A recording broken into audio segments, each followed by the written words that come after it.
Vuelve enlightED los días 19, 20 y 21 de octubre de 2021.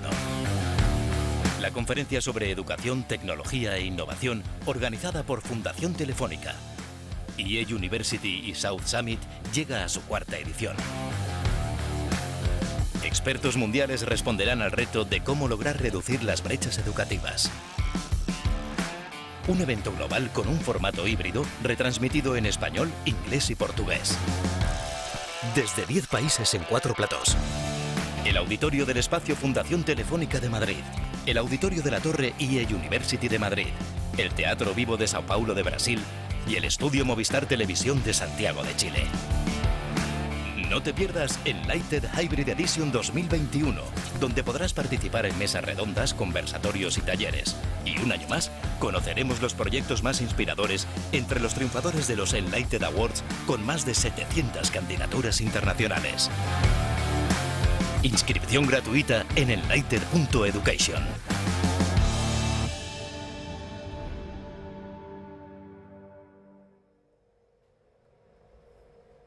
Muy buenas tardes, señor Ministro de Educación y Formación Profesional, autoridades, amigos todos que nos acompañáis hoy. Soy Carmen Morenés, directora general de la Fundación Telefónica, y les doy hoy la bienvenida a este espacio de la Fundación Telefónica y al lanzamiento y apertura de nuestra cuarta edición de enlightED Hybrid Edition 2021. Hoy, en nombre de todos nuestros socios, EA University, que quería dar la enhorabuena por la fantástica inauguración que hemos podido vivir esta mañana, South Summit y Fundación Telefónica, les doy la bienvenida a este ilusionante proyecto en el que nos embarcamos hace 4 años y que consideramos que es la conferencia mundial más importante en educación, tecnología e innovación. En primer lugar, os quiero dar las gracias a todos los que nos acompañáis hoy presencialmente en este auditorio y a todos los que nos seguís por streaming. En este momento tenemos seguidores desde toda España, desde Iberoamérica, desde México, pasando por nuestros hermanos de Venezuela, Colombia, Ecuador, Argentina, Uruguay, Chile, Brasil. Bienvenidos a todos los que nos seguís desde Brasil y muchos otros países del mundo. El streaming y la digitalización nos permite hoy tener en este momento a más de 110 países conectados a la conferencia enlightED, lo cual realmente nos produce un enorme orgullo. Hoy, desde luego, estamos convencidos y más que nunca, que la educación y la formación es la palanca del progreso social. Y por eso iniciamos esta aventura, esta trepidante aventura, donde durante 3 días vamos a tener la oportunidad de oír a expertos de todo el mundo que compartan con nosotros sus conocimientos, porque el conocimiento realmente es lo que va a ayudarnos a definir nuestro futuro. Quería dar las gracias, en primer lugar tenemos hoy aquí a Linda Liukas, que nos acompaña en presencial, que ha venido desde Helsinki, pero también a muchos otros como Wendy Kopp, Daniel Coleman, Vinton Cerf, Kiran Birsetti, Howard Gardner, Wayne Holmes, Dean Kamen y muchos otros que nos van a acompañar en los próximos 3 días. Debatirán sobre cómo podemos reducir esa brecha educativa que a todos comprendemos y queremos, que es de los retos más relevantes que tenemos por delante. Y en 3 aspectos principalmente. En primer lugar, la brecha de innovación. En segundo lugar, la brecha de conocimientos. Y, cómo no, la brecha digital que permite el acceso a la educación de calidad y a la educación innovadora a tantos y tantos alumnos. Hoy es un día muy especial para todos. Es un honor y estamos muy agradecidos de poder contar con la presencia de Su Majestad, que nos acompaña en esta sesión inaugural y que es absolutamente un honor extraordinario para todos nosotros, a la ministra de Educación y Formación Profesional y a 2 números 1 que nos van a acompañar en esta inauguración, cada uno en su ámbito. Rafael Nadal, que es sin duda el español más reconocido a nivel internacional, y nuestro presidente José María Álvarez-Pallete. Quiero reiterar nuestro agradecimiento a todos los que habéis hecho un hueco en vuestras agendas para participar en este apasionante debate.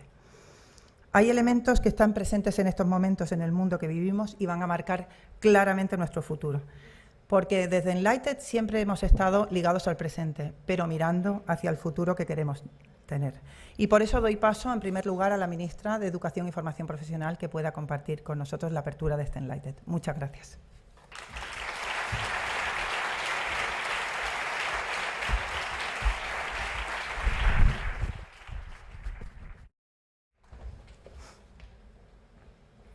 Majestad, presidente de Telefónica, presidenta de South Summit, presidente de la University, autoridades, señoras, señores, muy buenas tardes y me permitan que mis primeras palabras sean para saludarles a todos ustedes, a los que tienen la oportunidad de estar presente en el inicio de estas jornadas, pero creo que especialmente hay que saludar a todas esas personas, como nos decía Carmen, nos están siguiendo a lo largo de más de 110 países.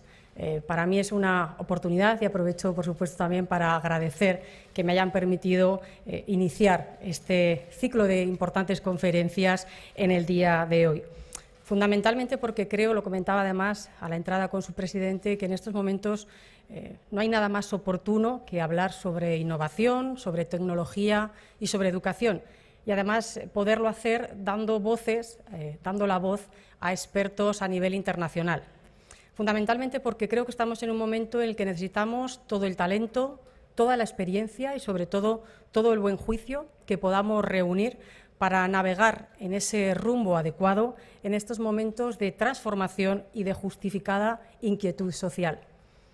Desde luego, yo como ministra de Educación y Formación Profesional del Gobierno de España veo además con satisfacción que la agenda que van a ustedes a desarrollar a lo largo de estos días prevé abordar temas que son de máximo interés, por supuesto, para todas las instituciones que tenemos responsabilidad en este campo, pero también creo que para todo el conjunto de la sociedad. Asuntos como mejorar la formación de nuestro profesorado en esta era digital o cómo alcanzar la excelencia y la equidad de la educación, extraer lecciones aprendidas después de la pandemia de la COVID-19 o cómo va a ser ese futuro de la formación profesional. Desde luego son temas, son asuntos y, si me permiten, hasta preocupaciones permanentes para todos los que conformamos eso que llamamos la comunidad educativa en cualquier país. Es verdad que la educación, lo comentábamos también antes de entrar, es un asunto que genera siempre debate. Creo que es un tema que ha estado siempre en el centro del debate público. De hecho, hay una escritora muy admirada, Irene Vallejo, compañera también de mi tierra, que me decía que los propios debates educativos que a veces tenemos en la sociedad actual no son nuevos, pues ya hace unos 2.500 años que Sócrates en esa sociedad se establecían ya estos debates.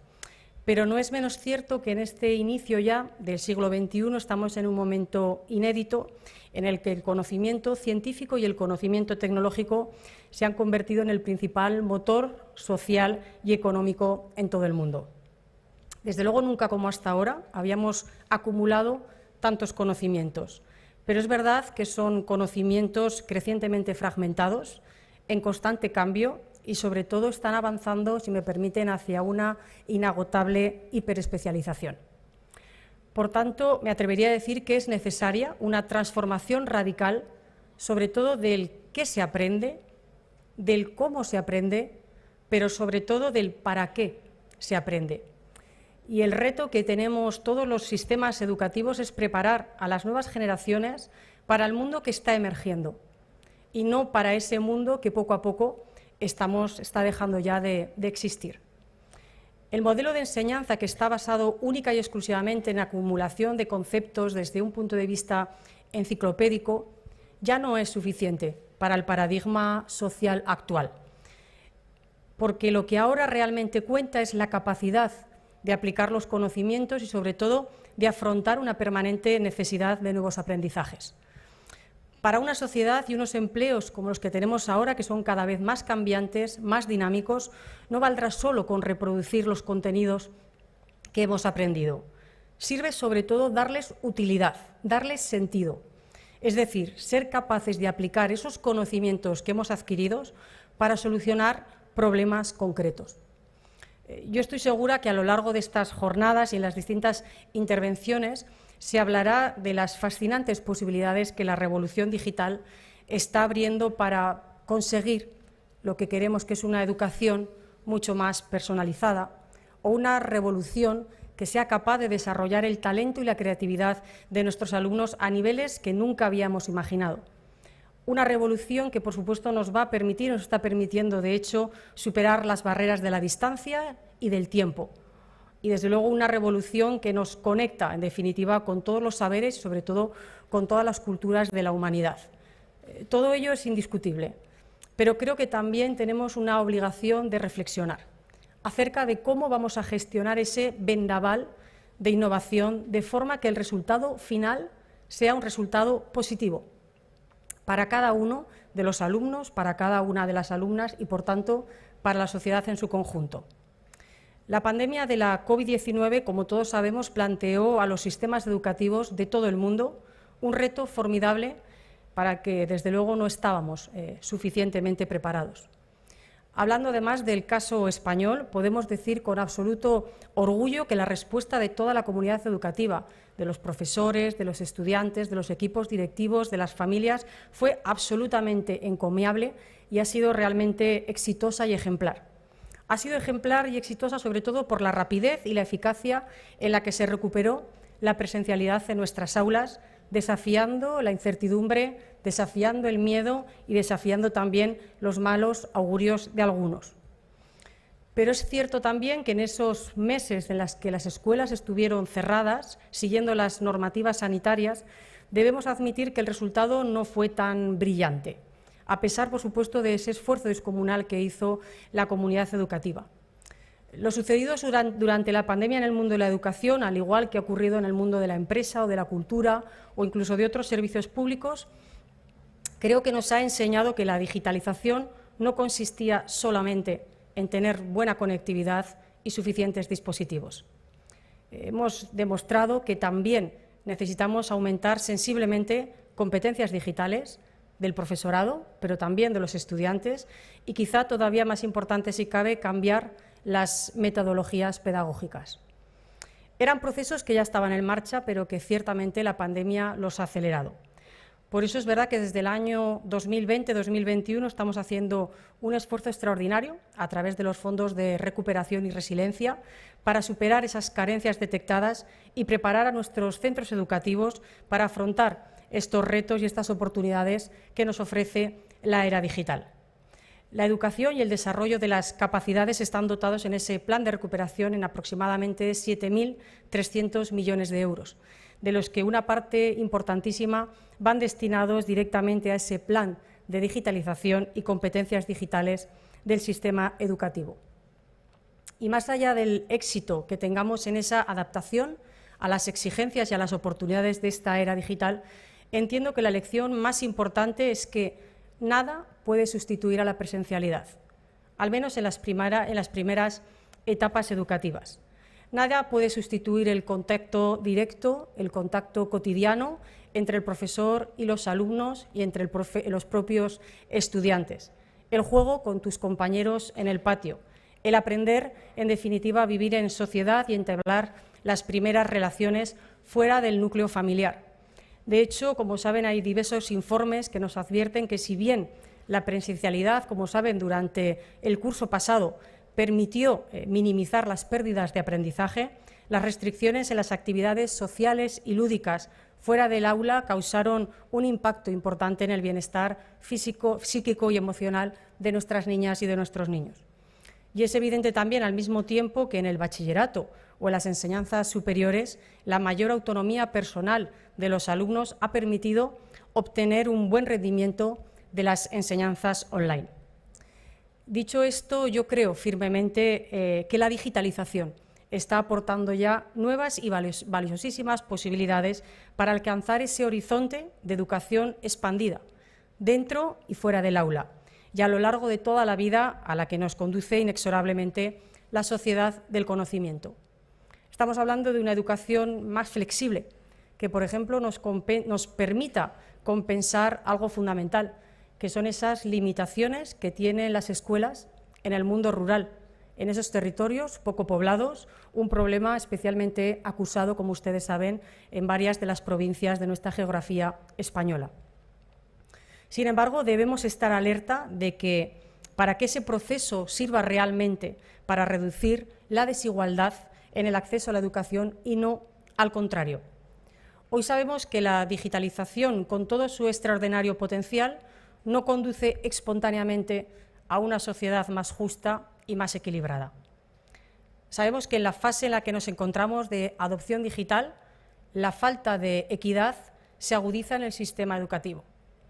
Alumnos y familias que no tienen las mismas competencias ni los mismos recursos técnicos para sacar provecho de la educación online.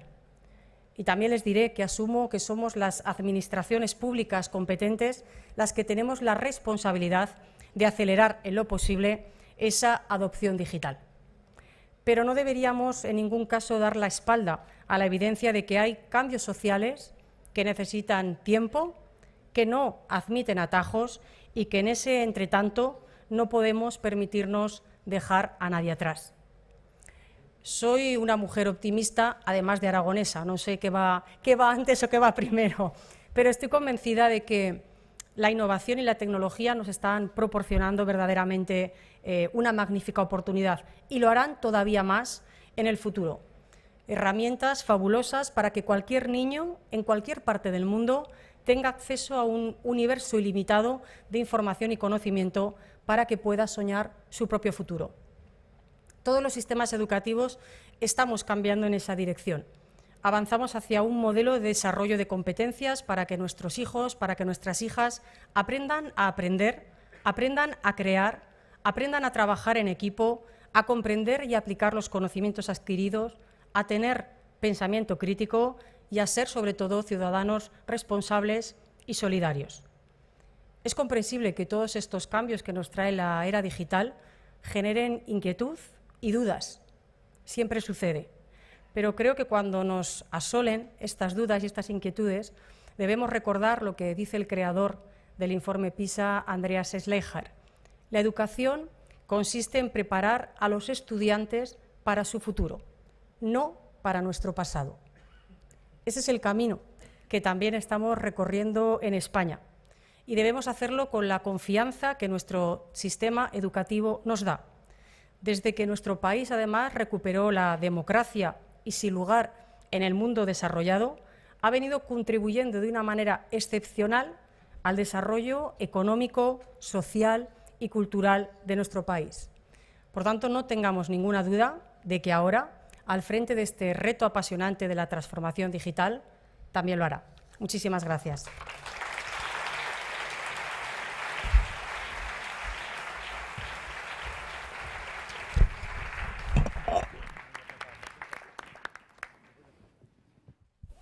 Muchas gracias, ministra, por haber compartido con nosotros estas palabras.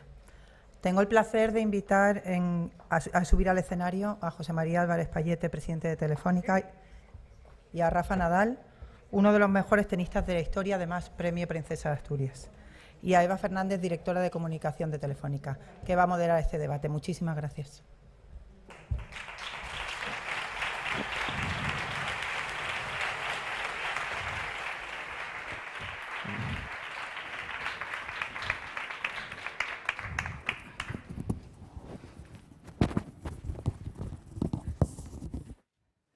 Hola, buenas tardes. Es un verdadero placer el darles la bienvenida hoy aquí a todos los que están de manera presencial y a tantos otros muchos que nos están siguiendo, como decían antes tanto Carmen como la ministra, de forma telemática. Bienvenidos todos a esta nueva edición del enlightED, el Congreso Mundial de Educación, Tecnología e Innovación. Es un verdadero placer contar con el presidente de Telefónica, mi presidente, José María Álvarez-Pallete, y con nuestro gran embajador por el mundo, Rafa Nadal. Creo que ninguno de los dos necesita presentación, por lo tanto, voy a ir de lleno al grano. Tenemos a un magnífico empresario que a la vez es un gran deportista y tenemos a un magnífico deportista que a la vez es un gran empresario. Los dos son una realidad del equilibrio necesario entre educar la mente y el cuerpo. Creo que es el ejemplo mejor traído, enhorabuena al Congreso, de lo que son inteligencias múltiples y sobre todo y ante todo, y se lo aseguro, estamos ante dos grandísimas personas. Para ser grandes profesionales, ¿es siempre necesario ser buenas personas? José María, empezamos por ti. Bueno, en primer lugar, Majestad, ministra, autoridades, amigos, un placer estar aquí. Gracias a South Summit, gracias al Instituto Empresa por acompañarnos. Yo creo que sobre todo lo que buscamos todos desde que somos pequeños son ejemplos. Buscamos ejemplos primero en nuestros padres, luego en nuestros profesores, en nuestros amigos, luego en nuestros trabajos, ¿no? Entonces, y los ejemplos siempre son de profesionalidad, de saber, de conocimiento, pero también de comportamiento. Siempre te motiva más el seguir o el admirar a alguien en el que reconoces, aparte de talento, aparte de capacidades, una forma de ser. Y yo creo que es una forma de ser lo que buscamos, el inspirarnos en gente que nos enseña, aparte de algo concreto, una forma de hacerlo. O sea, nosotros estamos convencidos que es tan importante el qué estás haciendo como el cómo lo estás haciendo. Y en ese sentido, yo creo que los valores, el trabajar con valores, el llevar nuestra vida con valores nos hace mejores. Nos hace mejores. Y yo creo que ahí, probablemente en este momento soy una de las personas más envidiadas de España porque estoy con Rafa, que es un ejemplo claro. Bueno, buenas tardes a todos, Majestad Ministra, resto de autoridades y compañeros que nos acompañan hoy en este día. Para mí también es un verdadero honor, gracias por la invitación. Y a lo que nos preguntaba es de si era indispensable ser buenas personas para quizás llegar a cumplir tus objetivos o ser un excelente profesional. Mi respuesta sería no. Es decir, no es indispensable ser buena persona para llegar a ser un gran profesional. Lo que sí que, si eres buena persona, creo que te va a ser menos complicado, ¿no? Si tienes la capacidad de rodearte de personas que te ayuden a ser mejor en todos los sentidos, tanto a nivel profesional como a nivel personal, creo que sin ninguna duda pues, tendrás más opciones de triunfar, ¿no? Yo en mi caso en particular, pues toda mi vida pues, he tenido creo que a gente adecuada al lado. Creo que he tenido la suerte de poder rodearme de gente que me ha ayudado en todos los sentidos. Evidentemente el apoyo de mi familia y la conexión con toda mi familia ha sido indispensable para crecer en todos los aspectos de mi vida, y después pues evidentemente creo que soy una persona un pelín atípica en este mundo del deporte, que prácticamente mantiene el mismo equipo desde que tengo equipo. Y el hecho que esto sea así pues hace que se establezca una relación de confianza que les permita a ellos pues que me puedan decir las cosas con total libertad, ¿no? sin temer por su puesto de trabajo, y al final pues creo que es una de las decisiones mejores que quizás he podido tomar en mi carrera, ¿no? Tener gente al lado que tenga la predisposición o la capacidad de decirme las cosas tal y como las ve, ¿no? sin tener que pensar a ver cómo o cuándo me las tiene que decir, ¿no? Yo creo que en ese sentido pues yo me he dejado ayudar. Creo que tener una capacidad de autocrítica es vital de cara a progresar. Es decir, cuando uno se equivoca es de vital importancia reconocerlo y no buscar excusas en los que te rodean. Y yo al menos esto es lo que me han inculcado durante toda mi vida, ¿no? No he intentado ser, o no he querido nunca ser modelo de nadie. He intentado ser mi camino y siempre digo lo mismo, ¿no? Si con lo que hago pues soy un buen ejemplo, pues bienvenido sea, para que los que lo crean y lo quieran tomar como ejemplo, pues bienvenido sea, y los que crean que no voy bien, pues evidentemente que cada uno sea libre de poder decir cuáles son sus propios modelos, ¿no? Si ellos se sienten afortunados de estar uno al lado del otro, imagínense cómo me siento yo. Hoy estamos ante cientos de miles de espectadores, muchos de los cuales seguro que están iniciando sus carreras profesionales, están restableciendo sus prioridades. ¿Qué les diríais a aquellos que están pensando que es muy fácil hablar de valores y ética, como habéis hablado, porque ya estáis en lo más alto, pero que piensen que para llegar hasta allí hay que abrirse camino a codazos? Rafa, empezamos por ti ahora. Bueno, pues probablemente le diría que están equivocados, ¿no? Al final no creo que hay que ir dando codazos para abrirse camino, ¿no? Yo creo que es mucho más fácil abrirse camino arropando a la gente, ¿no? Y sabiéndote rodear de personas buenas, como he dicho antes, ¿no? En ese sentido, pues nosotros hace unos 5 o 6 años abrimos la Rafael Nadal Academy by Movistar, y con el claro objetivo de formar personas, ¿no? Ahí pues vienen chicos y chicas de diferentes edades, desde los prácticamente 12 años hasta los 18, y están en una etapa vital de su formación, ¿no? Y ante todo, pues yo siempre digo lo mismo a todas las personas que formamos la academia, porque al final todos somos una parte decisiva, porque tenemos un impacto en la educación de cada niño que viene a pasar 1 año, 2, 3, 4, 5 o 2 semanas, ¿no? Y al final los padres nos dejan a sus seres más queridos allí, con lo cual tenemos una gran responsabilidad, ¿no? Y evidentemente algunos vienen con la ilusión de llegar a ser profesionales de tenis, otros vienen con la ilusión de mejorar su nivel para poder acceder a una beca en Estados Unidos. Y al fin y al cabo, mi consejo o mi forma de ver las cosas es que nosotros lo que tenemos que hacer, aparte de esforzarnos cada día para hacer de ellos mejores personas, es esforzarnos para darles todas las herramientas necesarias que ellos vayan a necesitar para su futuro, ¿no? En todos los sentidos, ¿no? Pero sobre todo ayudarles a crecer con unos valores que creo que les van a ayudar decisivamente a la hora de poder tomar las decisiones adecuadas, decidan lo que decidan hacer en el futuro, tanto si es a nivel deportivo como si es a nivel académico, como si es a nivel de dedicarse a cualquier tipo de trabajo, ¿no? Y nuestra ilusión siempre es intentar que salgan de ahí siendo mejores personas de lo que entraron, ¿no? José María. Bueno, yo lo que les diría a los que piensen que lo de los valores es casi un lujo, es que la verdad es que la vida te da permanentemente situaciones en las que no hay un libro escrito, por lo tanto te tienes que buscar el camino. Acabamos de sufrir todos una cura de humildad enorme con la pandemia. Pensábamos que teníamos por descontado los viajes, la calidad de vida que teníamos, y de repente nos encontramos con una situación para la que nadie estaba preparado.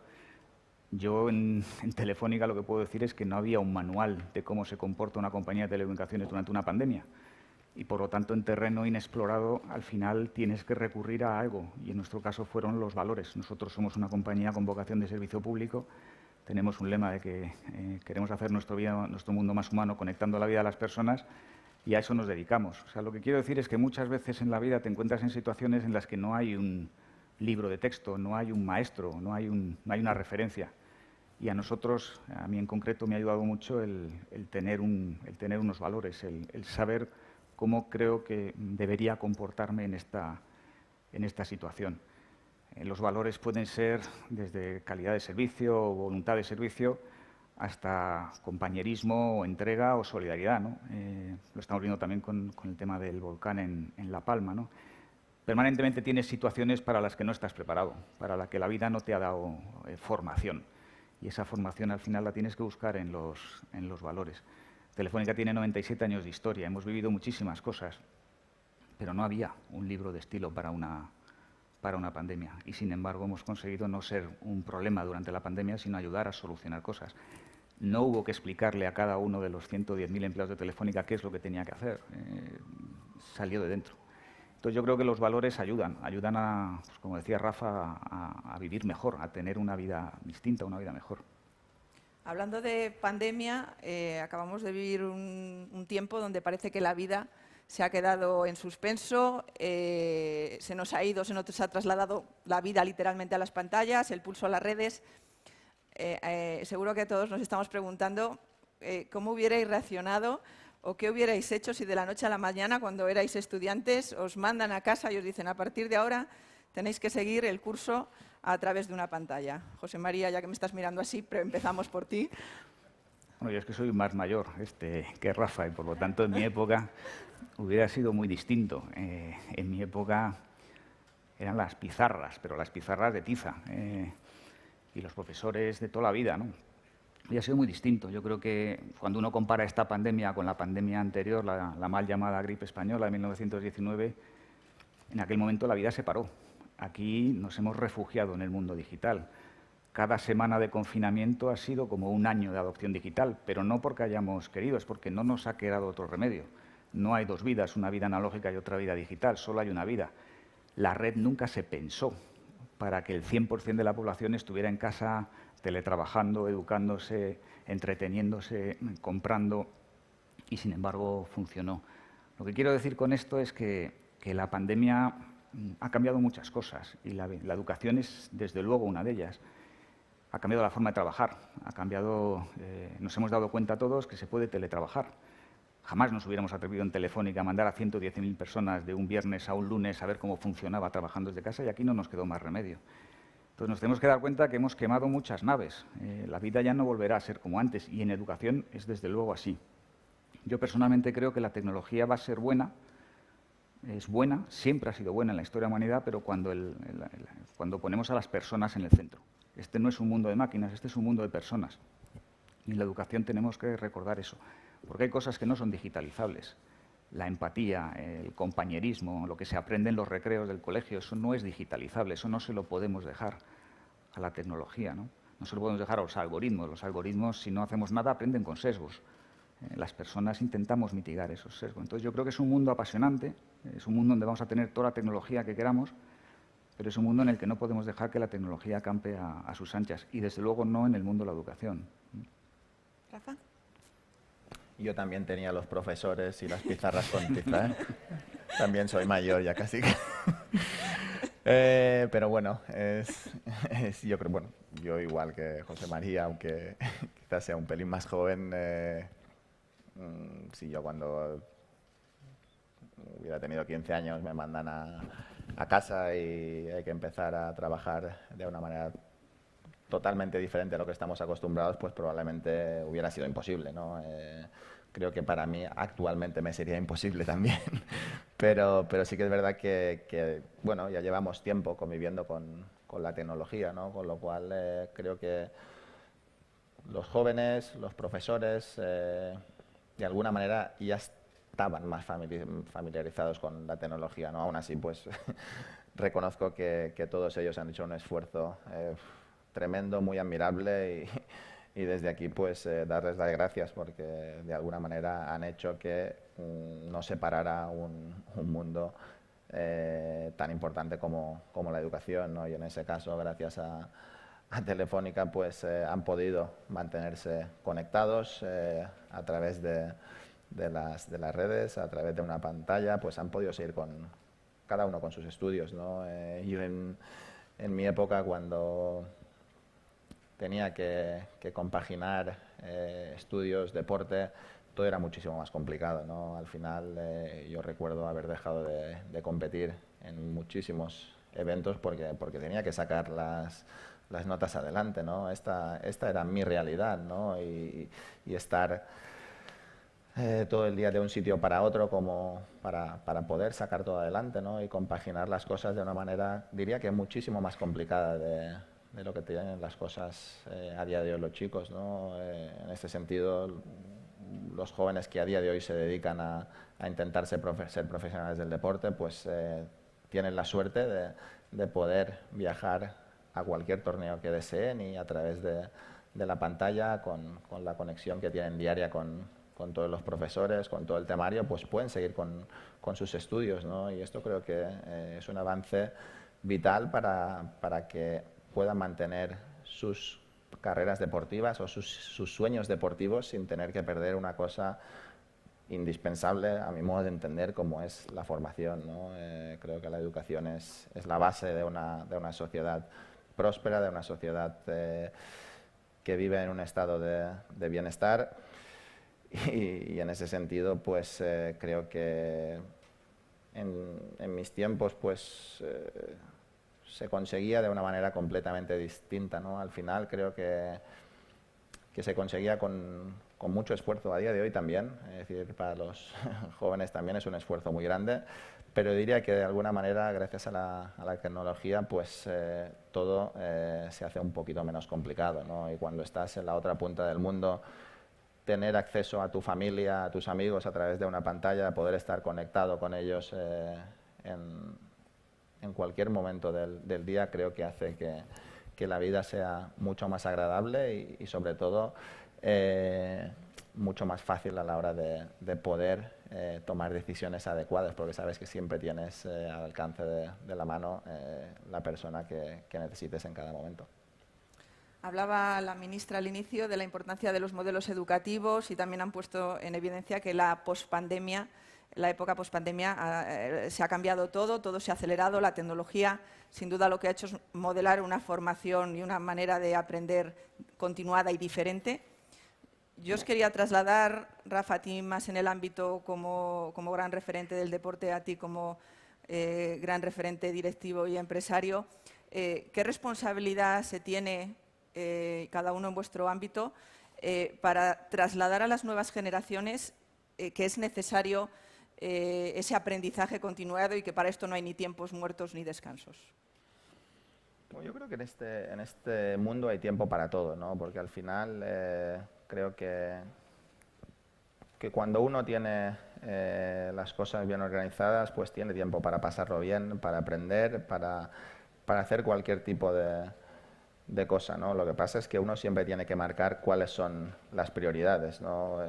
Al final, cuando tiene unos objetivos claros en su vida, pues hay veces que tiene que pasar por delante las obligaciones antes que el ocio, ¿no? Y eso es una cosa que hay veces que cuesta aceptarlo, ¿no? Pero yo en mi caso, lo voy a decir, mi experiencia particular, ¿no?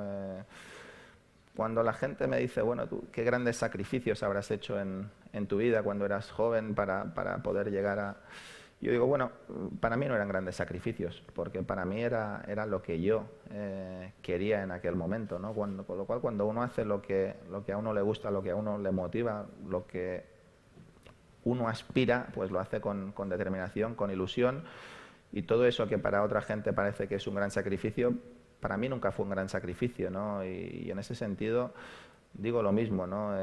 Creo que es fácil decirlo, pero creo que es la realidad, ¿no? Cada uno tiene que encontrar su camino y perseguir sus objetivos y buscar realmente su vocación personal, porque cuando uno encuentra lo que realmente le apasiona, creo que la búsqueda del éxito profesional en lo que a uno realmente le apasiona deja de ser un sacrificio, porque al final hace una cosa que realmente le apasiona y trabaja en ello sin mirar el reloj, ¿no?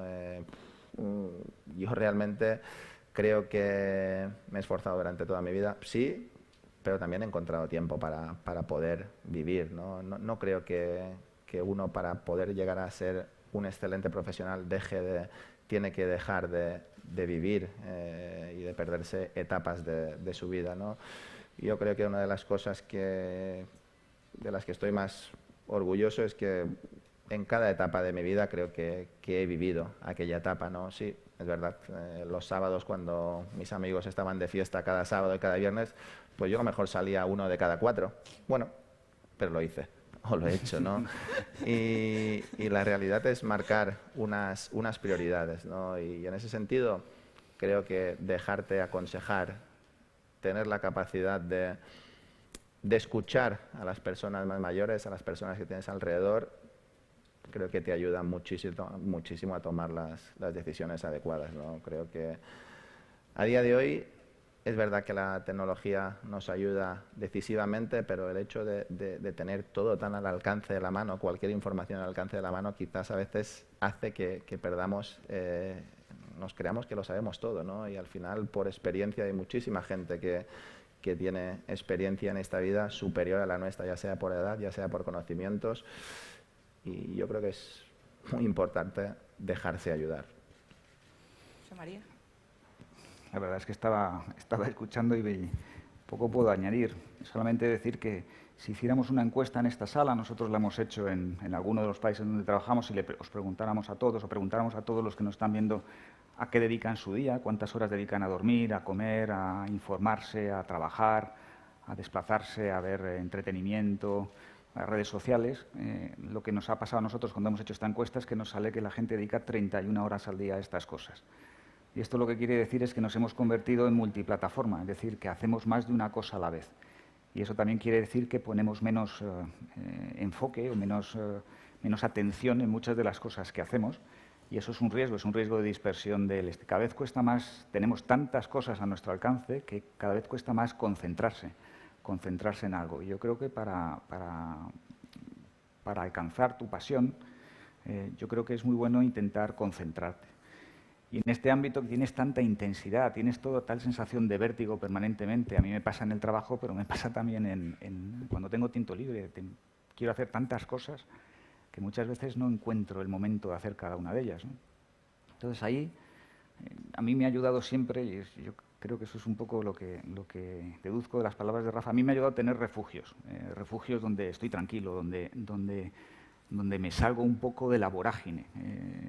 Mis refugios, por supuesto, son mi familia, fueron mis padres, mis hermanos, mis amigos del colegio mayor, ahora mi mujer y mis hijos, ¿no? Estar en un sitio donde estoy tranquilo, y entonces cuando estoy tranquilo, tengo un refugio, me concentro mejor y disfruto más de las cosas. Una de las cosas que recomendaría es el encontrar un sitio, que tengamos un sitio donde podamos concentrarnos, pero no concentrarnos con esta de aprender, sino de disfrutar con lo que hacemos. A mí... ¿Tú también salías una de cada 4 veces? No, yo salía más de una de cada 4.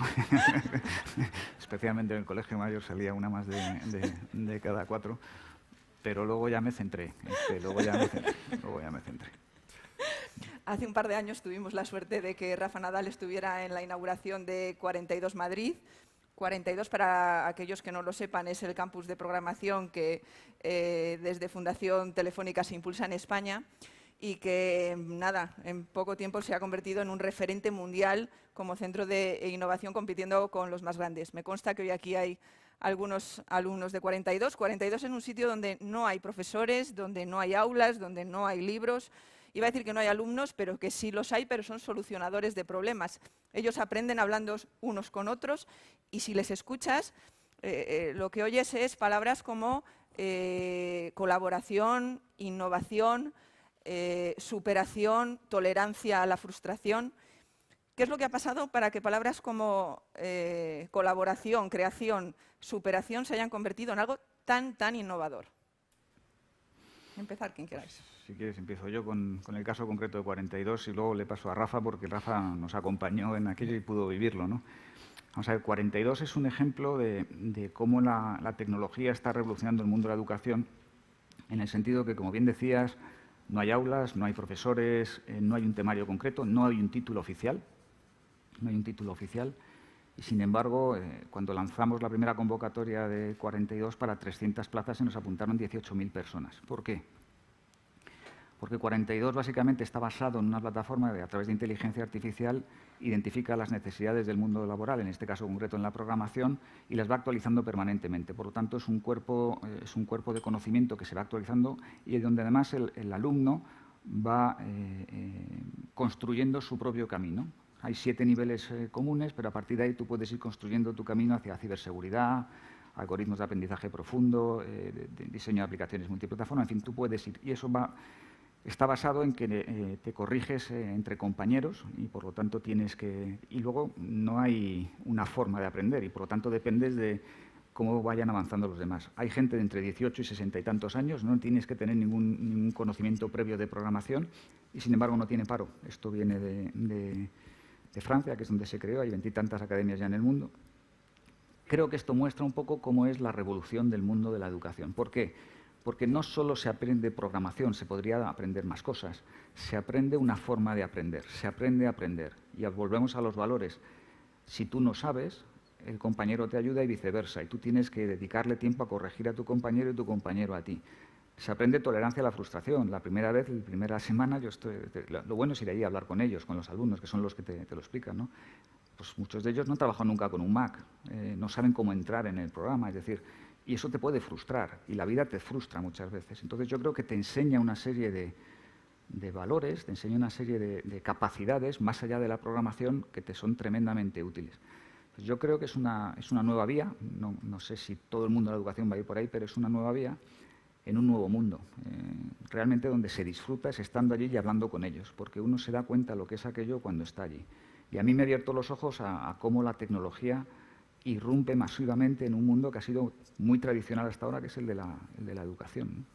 Pero bueno, Rafa recuerdo perfectamente cuando fuimos a visitarlo, porque Rafa vino al edificio corporativo y 42 está en otro edificio al otro lado del parque nuestro, ¿no? Y fuimos andando y las 13.000 personas de Telefónica estaban fuera porque querían ver a Rafa. Entonces ahí me di cuenta que cuando yo paseo no tengo impacto, pero cuando pasea a Rafa... Hombre, les conviene más que tenga más impacto cuando pasas tú. Pero bueno, claro que fue un día muy especial, la verdad que el recibimiento de la compañía de Telefónica fue, bueno, excepcional y muy cariñoso. Pero bueno, hablando de 42, pues me pareció algo increíble, ¿no? Es un proyecto que personalmente desconocía, pero me pareció muy interesante en todos los sentidos, ¿no? Yo tecnológicamente, si me pusieran ahí, pues seguro pero mejoraría gracias a todos los compañeros. Y esta es, creo que, una forma de entender lo que es la educación y la formación totalmente distinta, ¿no? Cualquier persona ahí sin ningún conocimiento, pues entra ahí y de alguna manera, pues poco a poco va aprendiendo. ¿Y cómo aprendiendo? Pues ayudándose los unos a los otros, como ha dicho José María, ¿no? Y la realidad es que es un proyecto que creo que envuelve muchos valores que son decisivos a la hora de progresar, a la hora de aprender y a la hora de entender el futuro, ¿no? Y aunque a día de hoy, como ha dicho antes también muy bien José María, que las máquinas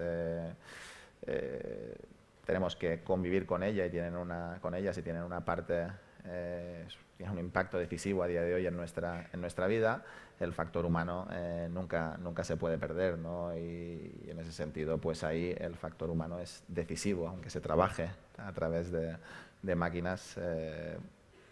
El compañerismo, la tolerancia, la frustración, tener en todo momento pues alguien al lado que tienes la capacidad de preguntarle, pues él no lo sabe, pues vamos a otra persona. Bueno, era una forma diferente de vivir. Algunos de ellos dormían ahí, si no voy equivocado, estaba abierto las 24 horas y era, bueno, yo me quedé totalmente impresionado y de verdad que tengo un gran recuerdo de 42 y bueno, ojalá en el futuro pues pueda volver a visitarlos y la verdad que me gustaría pasar un poco más de tiempo con ellos porque es muy interesante. Ahí hay algunos que están diciendo, sí, por favor.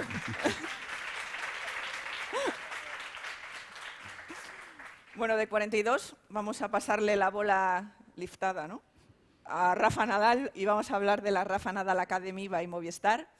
Cuando se entra en la web, lo primero que se lee es trabaja duro, pásatelo bien y consíguelo.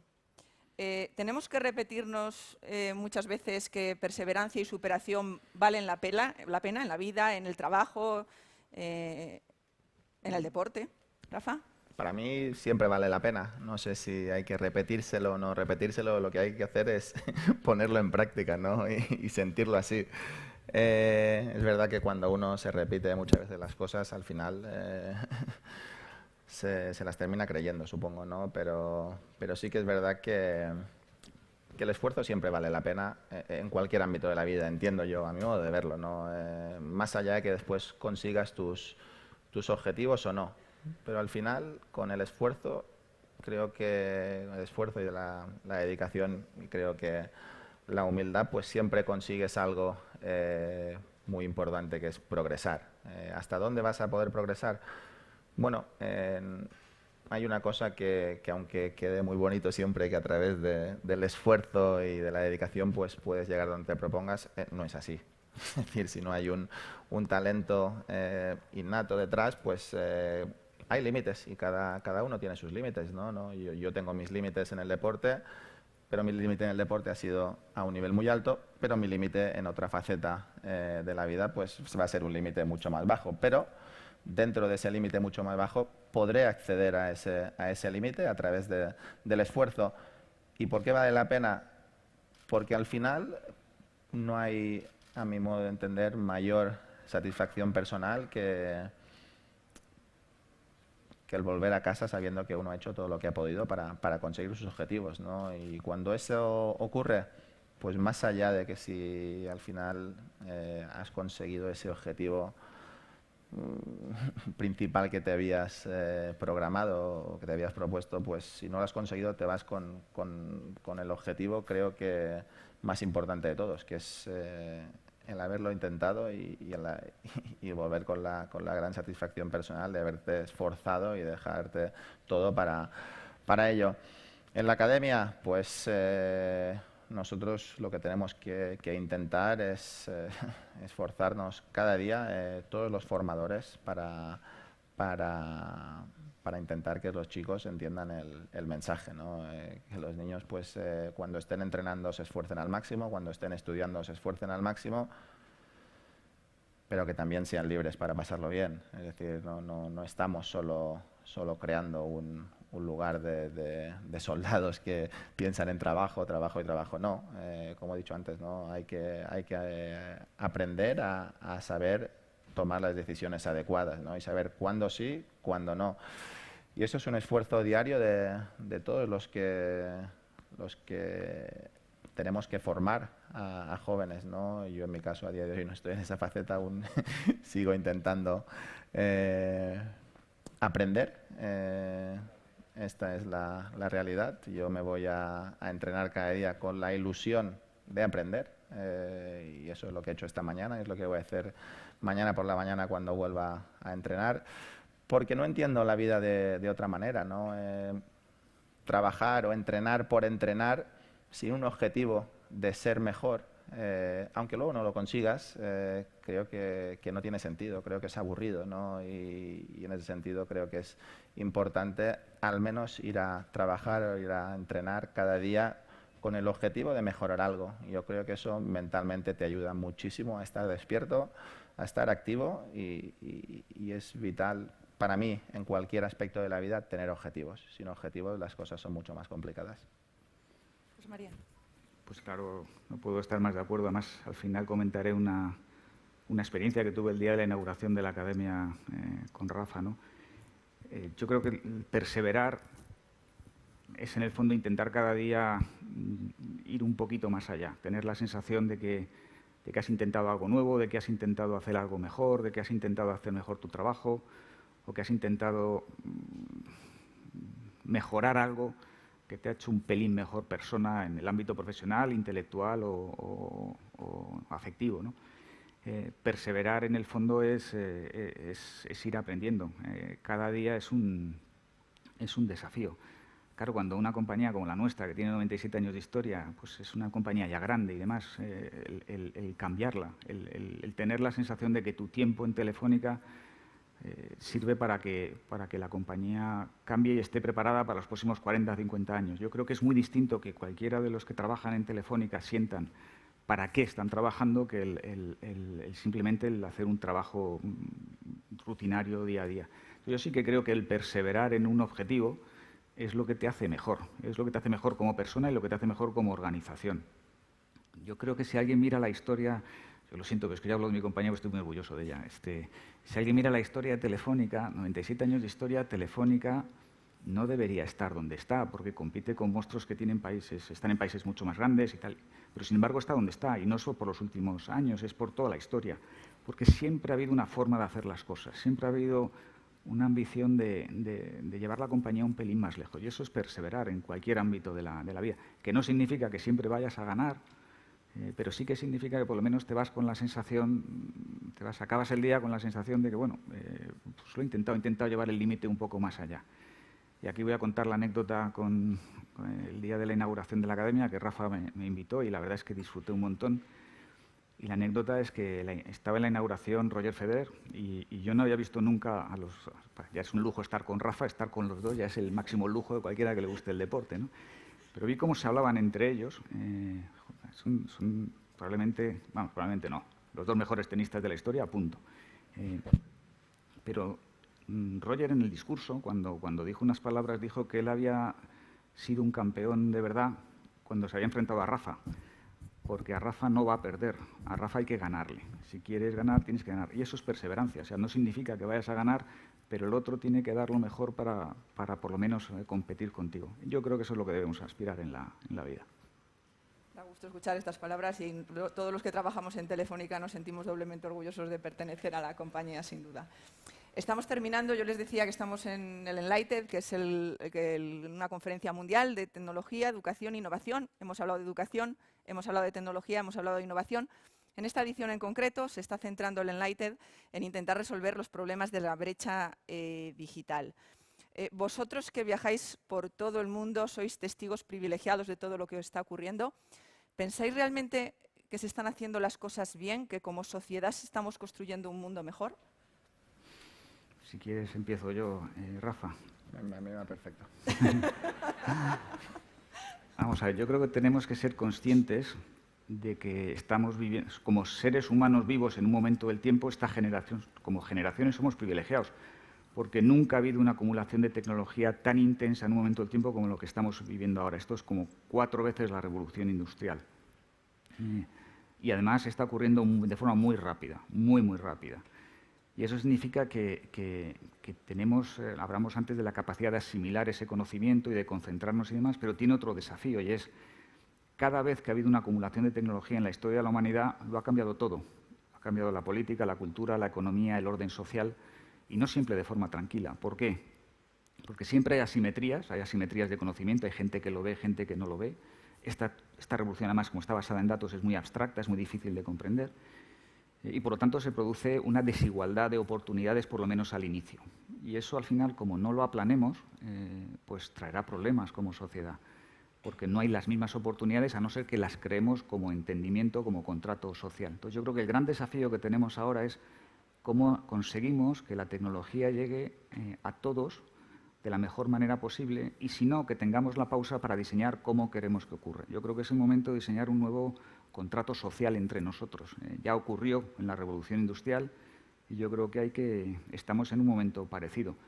Porque si no, la inteligencia artificial va a destruir millones de empleos, va a crear millones de empleos, pero esa transición hay que manejarla con educación. Educación no solo primaria o secundaria, universitaria, formación profesional, formación de la gente que ya está trabajando. Tenemos que capacitar a la gente que trabaja ya en las empresas para que vayan a esos nuevos trabajos, transitando desde los que tienen ahora. Entonces, yo creo que es un momento de una enorme responsabilidad, y por eso siempre digo que este es un momento donde la tecnología es muy importante. Creo que la tecnología va a solucionar problemas que parece que no tenían solución, enfermedades que parece que no tenían solución. Yo creo que el cambio climático, si aplicamos tecnología bien estructurada, podremos solucionarlo. Pero creo que hay que tener pausa para diseñar cómo queremos que esto pase. Esa es porque si no, la desigualdad socialmente no será sostenible. Rafa. Bueno, en ese sentido, creo que José María tiene muchísima mejor información que yo en ese sentido, y creo que todo lo que ha dicho tiene un gran valor. Y si lo estamos haciendo bien o no, pues yo no tengo el criterio suficiente como para poder saberlo. Esta es la realidad, ¿no? Confiemos que sí, confiemos que cada uno de nosotros podamos aportar nuestro granito de arena a que cada vez el acceso a la tecnología sea algo que sea para todos. En este caso, desde mi fundación, durante la época de la pandemia, que nosotros trabajamos normalmente, especialmente en diferentes proyectos, pero normalmente trabajamos en niños y niñas que están en situaciones vulnerables. Pues una de las cosas, aparte de atenderlos en todo lo que pudieran necesitar durante esos meses de pandemia, que realmente no pudimos acogerlos de manera presencial en los centros, pues nos intentamos encargar de que todos los que acudieran a los centros pues tuvieran acceso a la tecnología necesaria como para poder seguir con los programas que los profesores pues les seguían dando de manera digital, ¿no? O sea que en ese sentido creo que es un esfuerzo de todos para que de cada vez todos tengamos mejores oportunidades en todos los aspectos, ¿no? Y creo que en ese sentido pues parece que el mundo está evolucionando en ese sentido y ojalá que sea una realidad y ojalá que la realidad es que lo que estemos haciendo sea bueno y que tengamos un futuro positivo en ese sentido, porque creo que va a ser decisivo en el bienestar general.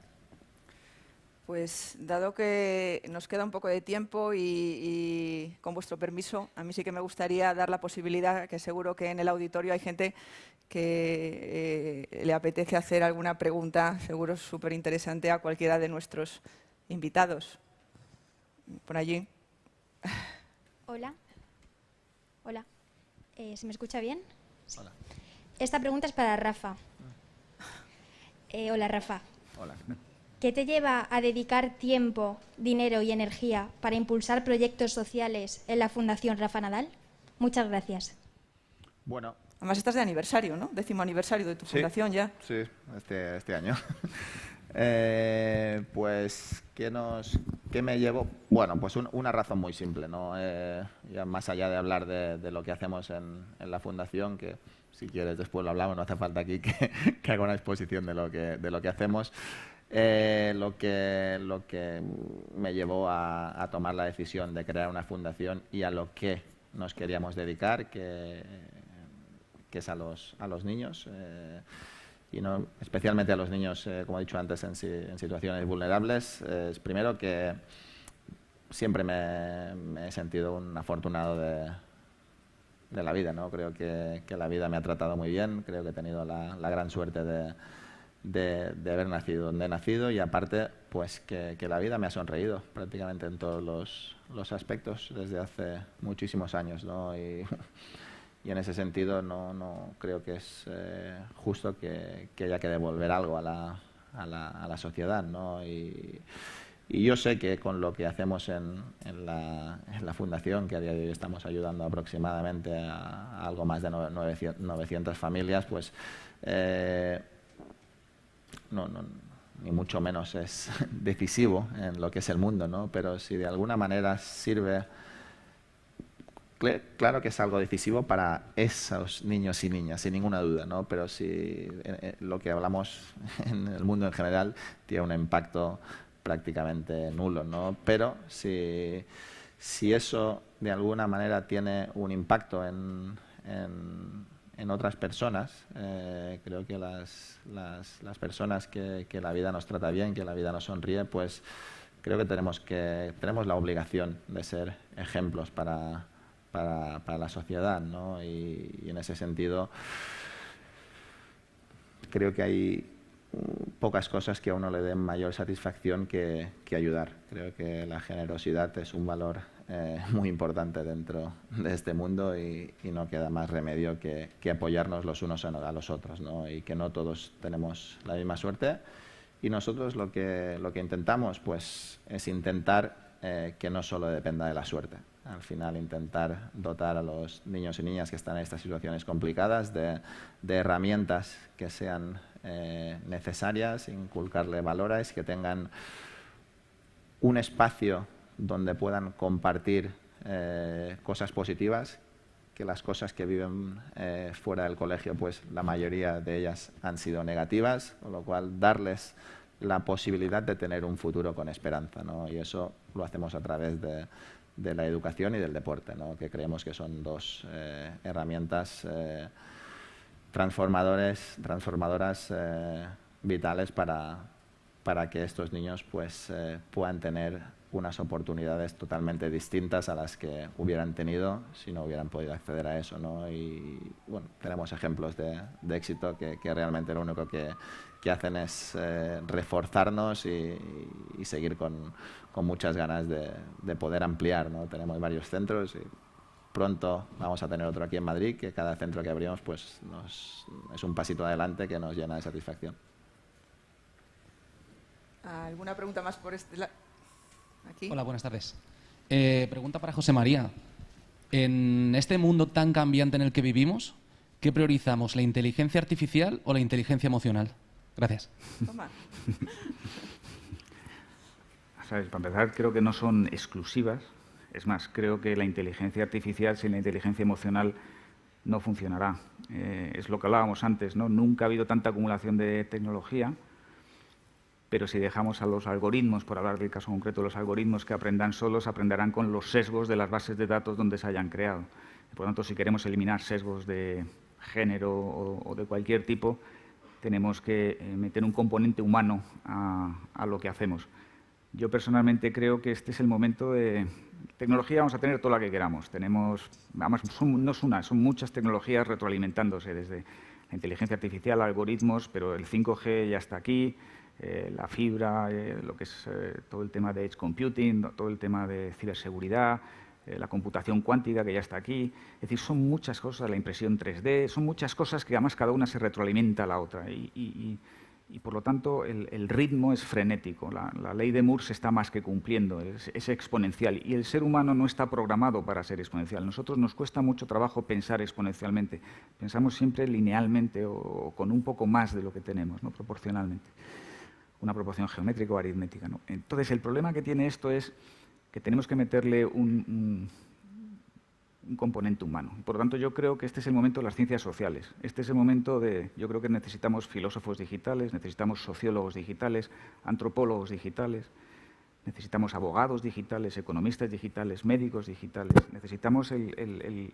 que sea la persona la que determine lo que tiene que pasar y no la máquina lo que puede hacer. Ese es un poco lo que nosotros creemos. Nosotros lo que vemos por el...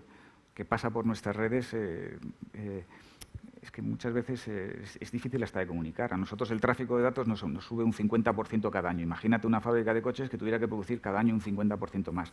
Pero es que ya el 40% del tráfico de datos que hoy va por las redes de Telefónica no es humano, son máquinas hablándose entre ellas.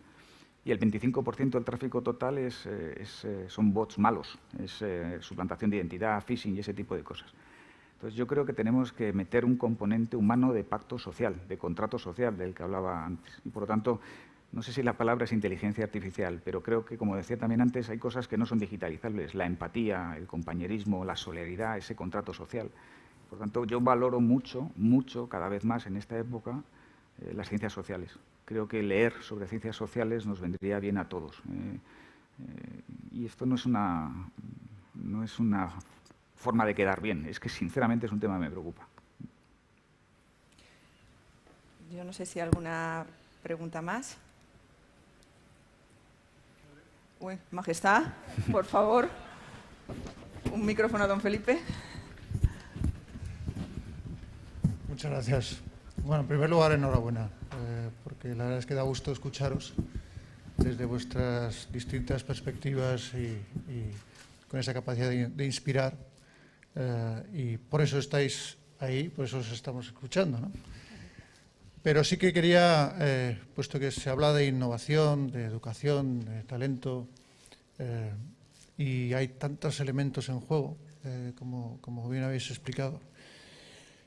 Vosotros tenéis una vida en la que habéis tenido éxito en distintos ámbitos, pero y a la vez queréis dar de vuelta a la sociedad mucho, ¿no? Y lo estáis haciendo.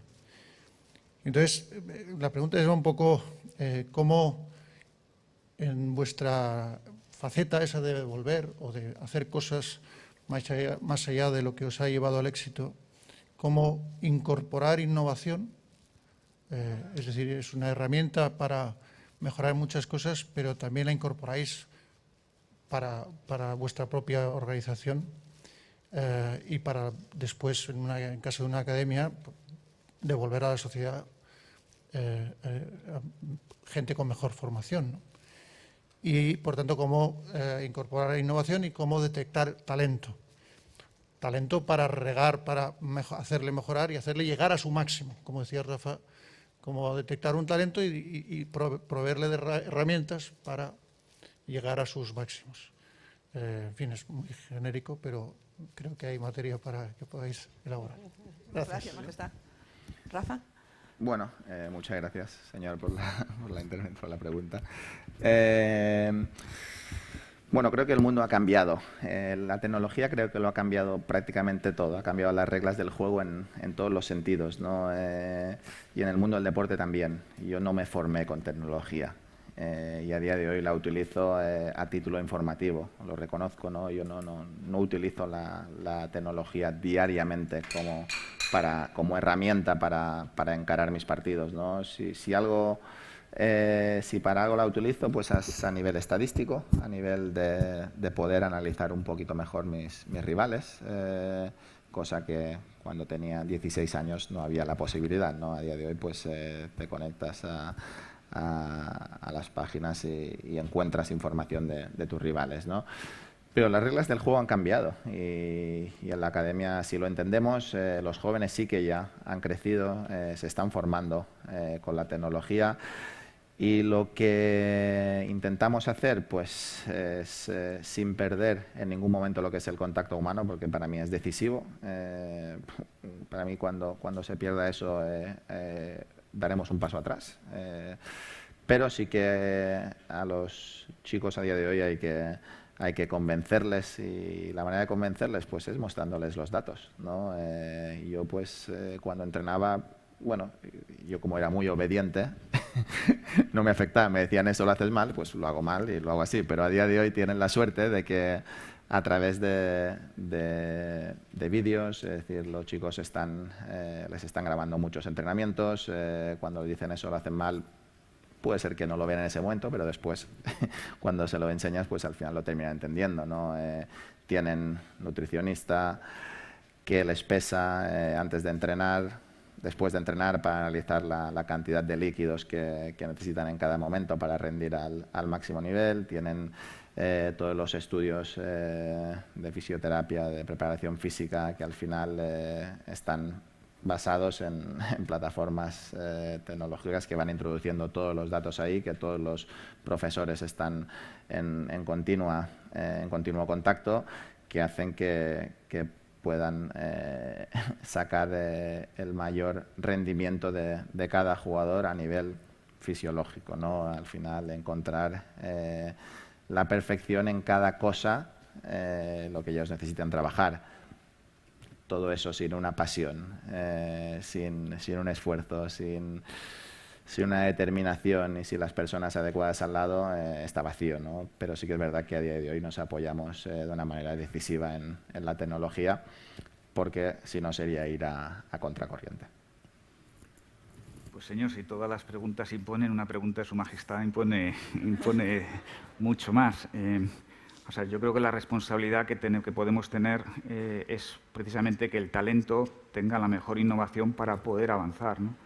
Y en ese sentido nosotros lo que creemos es que la oportunidad que tenemos en esta revolución tecnológica es precisamente que el talento florezca, y que florezca con ese marco de valores. ¿Eso por qué lo digo? Porque esta es la primera revolución tecnológica que encuentra a nuestro país en posición de vanguardia. Todas las otras revoluciones tecnológicas nos encontraba por unos motivos o por otros en situación de desventaja. La revolución industrial, el país era eminentemente agrícola. Esta, y esto me encanta decirlo y aprovecho para volverlo a decir, hay más fibra desplegada en España que en la suma de Reino Unido, Italia, Alemania, Francia. Punto. Y por lo tanto, además, con los routers de última generación que tenemos en casa, es como si hubiera una máquina de vapor en el 80% del territorio español, en el 82% del territorio español. La responsabilidad es llevarlo al 100%.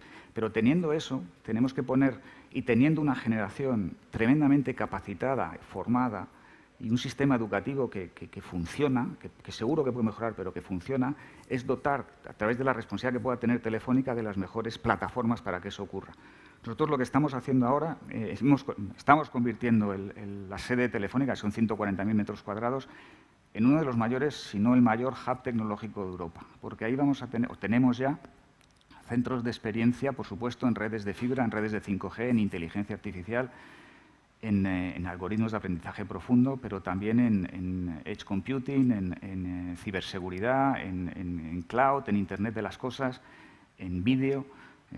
Eso ya lo tenemos, y sobre eso lo que estamos haciendo es lanzar pues cerca de un centenar de proyectos sobre coche conectado, drones, sistemas de ciberseguridad avanzados, modelos de educación híbrido. Es decir, nuestra responsabilidad es que en los próximos 4 años, por este hub tecnológico que es nuestra sede, que está dotado con un presupuesto muy, muy importante, pues más de 100.000 personas tengan la oportunidad de formarse. O sea, que ese talento encuentre en la tecnología una forma de expresarse y de crear cosas.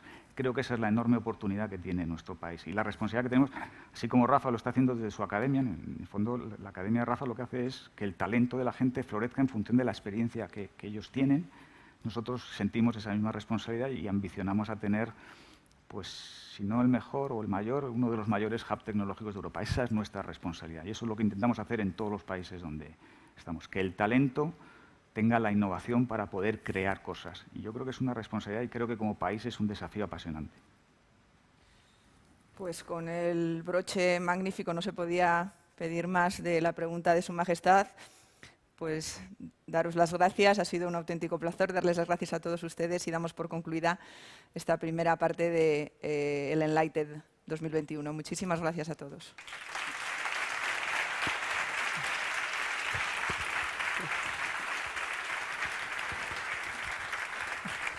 Gracias. Un honor, Rafa.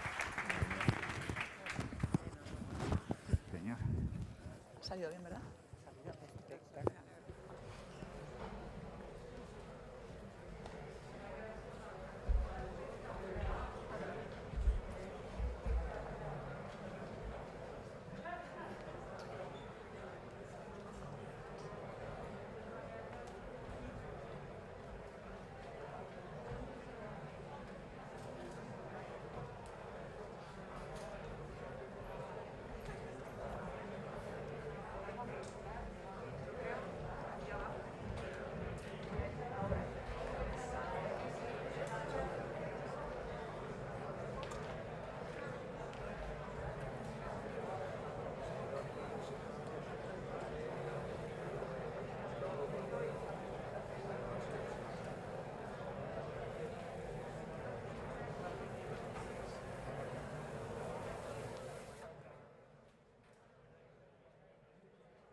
Después de esta gran inauguración de la cuarta edición de enlightED Hybrid Edition 2021, me gustaría presentarme. Soy Julia Camargo y les acompañaré a lo largo de estos 3 días como maestra de ceremonias en este innovador formato híbrido. Preguntar de dónde vengo no tiene respuesta fácil. Nací en Brasil, me crié en el Reino Unido, en Portugal y recientemente me he graduado aquí en la hermosa ciudad de Madrid, donde también he comenzado mi carrera profesional. Debo reconoceros que estoy muy emocionada de poder acompañarlos a lo largo de estos 3 días, porque las ediciones pasadas viví enlightED, pero desde el backstage. Viendo cómo cada edición crecía y conseguíamos llegar a más gente de todas las partes del mundo. En 2021 no vamos a hacer menos y además me he propuesto un reto muy importante, que mucha gente joven como yo nos siga y se enganche a esa edición, porque todos los temas que van a tratar nos afectan de forma muy directa. En este año, enlightED reunirá en sus 3 jornadas a destacados expertos y pensadores nacionales y internacionales para reflexionar sobre 3 de las grandes brechas educativas y que se han acelerado por la pandemia del COVID-19. La brecha de innovación que tenemos que reducir para poder transformar los sistemas educativos, el desafío de resolver la falta de competencias en relación con las nuevas necesidades sociales y, en tercer lugar, cómo afrontar la brecha digital y promover un cambio positivo. ¿Están preparados para continuar con este trepidante día? Ahora tengo el placer de presentar a nuestra siguiente ponente, Wendy Kopp, fundadora de Teach for All, en conversación con Magdalena Brier, directora general de ProFuturo, para hablar de esos temas de empoderamiento, la formación y el apoyo a todos los profesores en esta era hiperdigital. Around the world, millions of children lack the education, support, and opportunity they need to thrive. When millions of children aren't learning, it affects us all, perpetuating poverty, dividing societies, and weakening economies. COVID-19 has shown us that leveling the digital competencies worldwide is a crucial next step.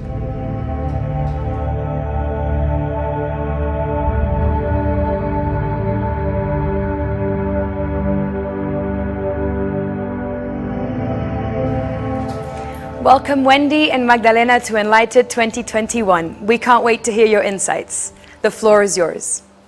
Hello, Wendy. It is a great pleasure to speak with you today. Thank you very much for participating in this session. Thank you so much. It's such an honor, and congratulations to you on this recognition. Thank you. Education is currently at the center of the public debate, as it has never been before. This can be positive, as big changes are needed in the field of education, but at the same time, it is a complex issue. We run the risk to get lost in the debates, or what is even worse, to end up making changes that will not improve the overall situation of education around the world.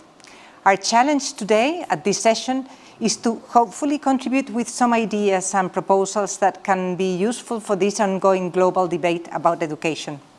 We might not come up with solutions, but I hope that at least we manage to give the audience some food for thought based on our experience. ProFuturo has worked for the last 5 years to bring quality digital education to the most vulnerable children around the world. Teach for All is a global network developing collective leadership to ensure all children have the opportunity to fulfill their potential. Wendy, how do you do that in Teach for All? Well, Teach for All is a network, as you know, of independent, locally led organizations in 60 countries and growing, with a global organization to help all of them learn from each other. And what brings us together across the network is an understanding that the fact that the circumstances of children's birth predict their educational outcomes and life outcomes is a big systemic challenge that requires many changes, which requires, as we say, collective leadership, people, teachers, students, parents, school leaders, school system leaders, policy leaders, and everyone really around the whole ecosystem around children exerting leadership. So what these network organizations do is work to develop that leadership through enlisting people of all different academic backgrounds and all different career interests who are promising leaders to channel their energy into the arena of working with the most marginalized children, initially by committing 2 years to teach in under-resourced communities. They invest a lot in those teachers in pursuit of really important immediate outcomes for kids, and also really important long-term outcomes, because those 2 years are foundational for really a lifetime of leadership and advocacy for children. So those teachers who commit just 2 years never leave the work, and they end up working in partnership with many others to effect the changes that we need from every level of the system and outside of the system as well. This is really amazing, Wendy. The OECD published recently a report based on the results of the PISA assessment that showed that over the last 2 decades, there has been no real improvement in the learning outcomes of students across OECD countries, with no pandemic, and despite many educational reforms and rising expenditure. In 2019, the World Bank used the term learning poverty to give name to a terrible reality. 53% of 10-year-olds in low and middle-income countries were unable to read and understand a short text appropriate for their age, a figure that went over 80% in the poorest countries. It is clear that education was already in crisis before COVID-19, and that access to quality education is unequal. It is also obvious that the pandemic will only worsen this situation. Wendy, I have heard you before speaking about equity as a key in education. Could you explain this further? You know, we think it's so key because all children have immense and unlimited potential, and yet whole segments of children in every part of the world are facing many extra challenges, as well as just systemic bias. And as a result, they aren't met with the expectations and provided with the supports they need to fulfill that potential. And we just know that our collective welfare really depends on all children having the education and support and opportunity necessary to develop the skills to create a better future, really, for all of us, to solve these increasingly complex problems that face us. And what I'll say too is that, you can look at the OECD reports, looking at aggregate progress, and it can become kind of depressing. But what fuels my sense of possibility and just sense of urgency in this, and all of us across the Teach for All network, is that we've seen that in some communities we're making really significant progress. And what we've seen is that when we have enough people working together towards this end of ensuring all kids do fulfill their potential, we do see the kind of sustained aggregate progress for children that we need to see everywhere. So that's what keeps us going. Those communities show us what is possible, and they tell us that all of us can come together to improve the overall system. That's really inspiring, Wendy. The side effects from the pandemic that we could consider positive has been that education is now at the center of the global debate. Due to the fact that we live in an interconnected and changing world has made more obvious the need for a change in education. Education has to prepare children to thrive in the 21st century. Another learning from the pandemic has been that we have finally seen technology as a tool for education. The challenge we face now is that technology does not become an element to increase inequality. We can't allow that the most vulnerable are left behind. That's why in ProFuturo we believe that access to technology, at least in terms of education, is not enough. That is why we devote most of our efforts on teacher training.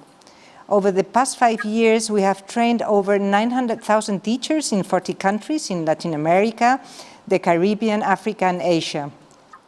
ProFuturo promotes the development of teachers' pedagogical and digital skills to enable them to integrate technology in the classroom and provide the best education to their students. At the end, it all comes down to the teachers, as they are the key, the engine for change. Wendy, what role do you think teachers should have in this new scenario?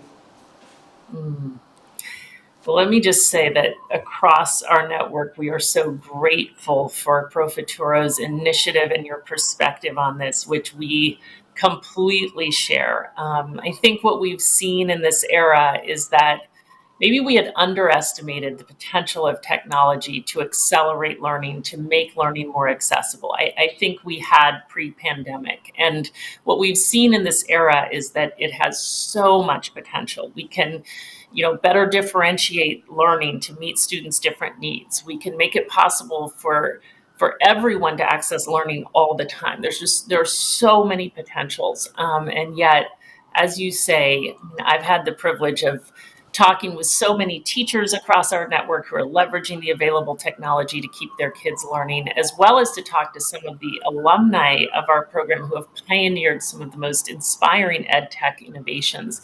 And each of these folks, one thing is clear. They say the technology is the easy part. The challenging part is developing ourselves and developing the teaching profession so that we know how to best leverage that technology to actually do good things for kids. As one of our alumni who started an innovation called EdPuzzle said, technology enhances either bad teaching or good teaching. Yeah. And so fundamentally, we need to make sure that all of our teachers have the pedagogical skills as well as the technology skills in order to actually help students develop both the academic and the social emotional skills necessary to get where we're all trying to go. ProFuturo and several members from the Teach for All network in Africa have been working together during the last year and a half to implement a teacher development project in Africa that has thrown a very positive result.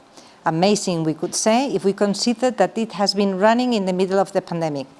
In 2020, we managed to train together more than 15,000 teachers in 3 countries, and this year we plan to reach 13,000 more in 5 countries. The training strategy was defined for teachers from vulnerable environments, but we believe that the skills they are developing can apply to any teacher around the world. This is a powerful example of how education innovation can happen anywhere. Don't you think that we should all learn from those experiences? It's so true. I think we've found that when we center the most vulnerable, the most marginalized kids, the kids at the edges in our efforts, then we make sure that all of our innovations and all of our efforts can meet the needs of all kids. And we've seen that over and over. I think again about this example of Kim Sabria, a teacher in the Spanish program that's part of the Teach for All network, who pioneered this incredible innovation as he worked with some of the most underserved kids in his city where he taught, and started trying to figure out, how do I leverage video to help the kids be more engaged? And what came from that is now Edpuzzle, an app that 80% of the kids in my own country here in the US and 35 million kids around the world, some of the most marginalized kids and some of the most privileged kids, are benefiting from. So again, I think our collective welfare improves when we center our efforts on equity and ensuring that that the kids who face the most challenges have the greatest supports. That's great.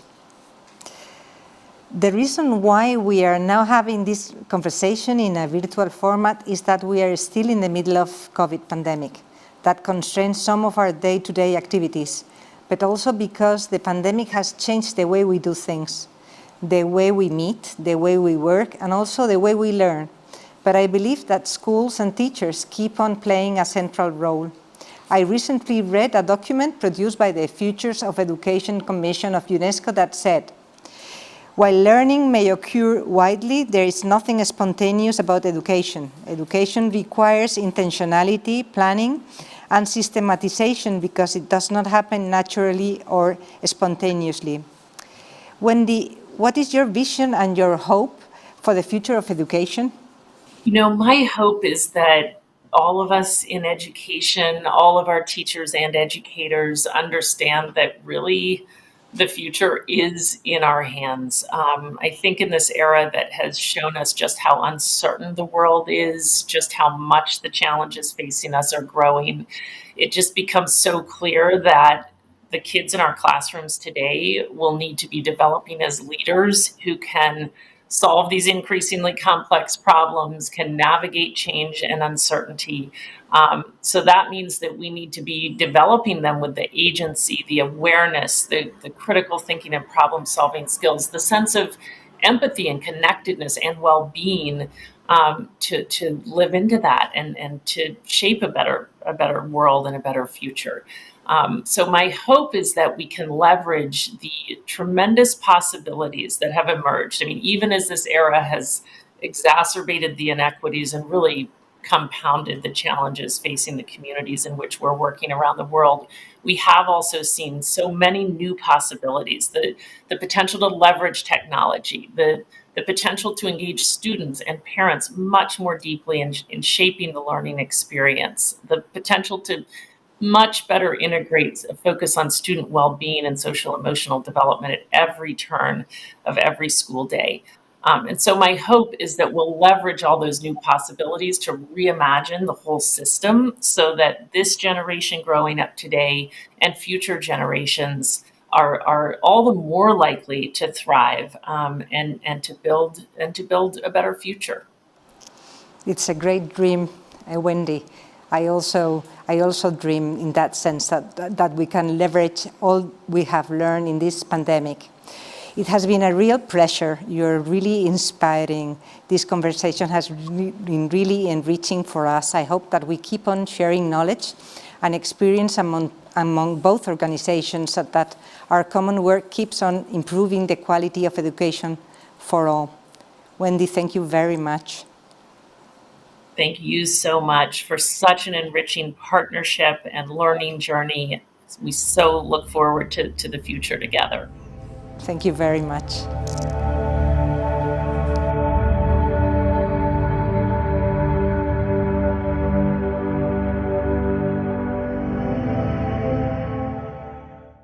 Muchas gracias Wendy y Magdalena por las interesantes conclusiones sobre la importancia de cerrar la brecha de información en esta era digital. Thank you for this insightful talk. Being part of a Western-centric Generation Z, it's easy to forget that not everyone is a digital native or has access to a high ratio of users to devices. En nuestro siguiente panel veremos el rol que juega y puede jugar la tecnología y la inteligencia artificial en el proceso de toma de decisiones en el sector educativo. ¿Pueden los datos, la tecnología o la inteligencia artificial ayudar a los responsables políticos y a los educadores a mejorar la calidad de la educación? Para debatir sobre este tema, contamos con la presencia de Robert Hawkins, Global Lead for Technology and Innovation in Education at the World Bank, y a Wayne Holmes, Research Consultants for UNESCO and Professor at University College London, moderados por Mayra Cabrini, Communications and Strategy Expert at Ashoka, Spain.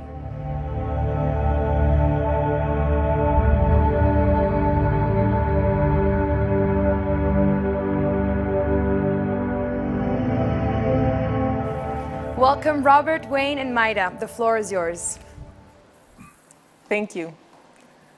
I'm very happy to be moderating this roundtable today. Thank you, Wayne and Bob, for joining us today. I just want to remind you of the title of this session, which is How to Reach Excellence and Equity in Education in a Data-Driven World.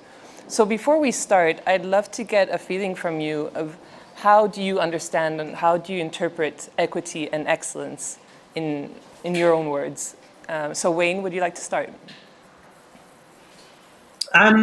Yeah, sure. I mean, it's good to be part of this discussion. Thank you. For me, I want to start with what excellence is not. So excellence in education for me, it's not about young people learning facts and procedures. It's not about passing exams. It's not about doing things that are kind of easily quantifiable. For me, it's all about helping young people to fully develop their individual potential so that they can live a fulfilling life and make a positive contribution to society. So that's what it's about for me. And to achieve that, I think young people, they need high quality learning opportunities. They need professional teachers, opportunities to meet and collaborate with other students and to discover things and consolidate what they've learned. So I think it's a complex mix of things, but really important. But then in terms of equity, there it's very much about the outcomes. It's about what the young people can achieve. And it's a recognition that in order for all young people to achieve their full potential, equal opportunities are not enough. If we just give equal opportunities to all our young people, that does not mean that all young people will achieve what they can achieve. Particularly children from lower socioeconomic situations, or developing countries, or rural areas, or students with disabilities. These young people, they need extra support and extra work on our behalf so that they can achieve what they're capable of achieving. No, I mean, I couldn't agree with Wayne more. I mean, excellence is not how well you've done on a test. It's not your grade. It's not how well you can do on standardized exams. In fact, it's those things that are really difficult to measure. It's things like Wayne talked about, but also curiosity, inspiration, connections with other individuals, being inspired by teachers, being supported by your parents, working together with your peers. It is about opportunities to grow. The concept of growth mindset I like, in the sense that there aren't limitations in what students can do to achieve excellence. It's about agency. It's about defining your own terms of excellence. But it's also around struggle. It's also around failure. And it's also around perseverance. And these things are very difficult to measure. In terms of equity, it is providing these types of opportunities, this type of environment, these types of human connections to all students, and encouraging them to be able to strive to be the best they can be and to be different versions of themselves as well throughout their entire life. That failure does not define you. Failure helps you to identify future paths to grow as an individual, as a student, as a citizen of this world. That's great. And actually, before the pandemic outbreak, we were already living a sort of learning crisis, right? With a huge gap in terms of equity in education. The way the World Bank actually estimates the the levels of education in a country is by measuring how well a 10-year-old can read and understand a short paragraph, right? And so the numbers at the moment show that in low and middle income countries, just over half of 10-year-olds are unable of reading and properly understanding a short paragraph. And this can go up to 80% in some of the poorest countries, right? There are about 258 million students out of school at the moment, and this obviously gets worse in countries in conflict or some of the poorest countries in the world. So here it'd be interesting to know, and we want to talk about how can technology help bridge this gap, and more specifically, how can technology help us guide us into decision-making for long-term impact in education. And here, Bob, you coordinated a paper with 5 principles that so recommendations on the use of ed tech in education. Could you briefly summarize those principles for us? No, absolutely. I mean, as a result of COVID, with all the school closures, we've been inundated with demand for ways to use technology for remote distance learning to reach those kids that are out of school, which opened up huge divides in terms of access, in terms of skills, and all of the equity issues that we talked about. In response to clients and ministries of education that want to use ed tech to improve teaching and learning, we use these 5 principles. And the first one is always ask why. What is the change that you want to see as a result of this investment?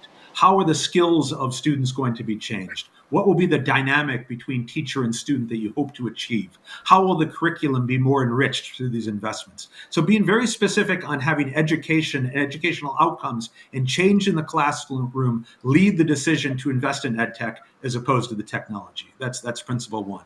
The second one is for all at scale. Our belief is that if you focus on the most marginalized, the least connected, and you develop solutions to reach those individuals, those schools, those teachers, those students, you will be able to then scale up in the more socioeconomically rich areas of a country. So kind of working outward and in. The other aspect of this principle is the idea of human-centered design, that ministries of education need to take the time to really understand how the investments impact and respond to the needs of teachers and students.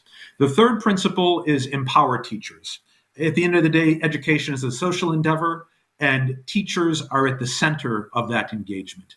And we need to find ways in which to support teachers to do what they do best in terms of inspiring students, helping them with their challenges, and not just delivering the curriculum, not just kind of marking exams. And this is an area that's, of potential of looking at ways that technology can maybe take away some of that administrative burden and empower teachers to do things differently, as well as looking at ways in which to connect teachers to other sources of information, other networks, other teachers. So again, looking at ways that technology can really empower teachers to do their job most effectively. The fourth principle is to engage the ecosystem. We recognize that ed tech is a multifaceted endeavor, that there are many linkages. You can't just procure tablets and expect magic to happen. But by the same token, you need to identify kind of what are those sources of expertise in your country, in your region, and to encourage ministries of education to engage with those sources of innovation, whether it's universities, whether it's private sector solution providers, whether it's NGOs, or in other parts of the government.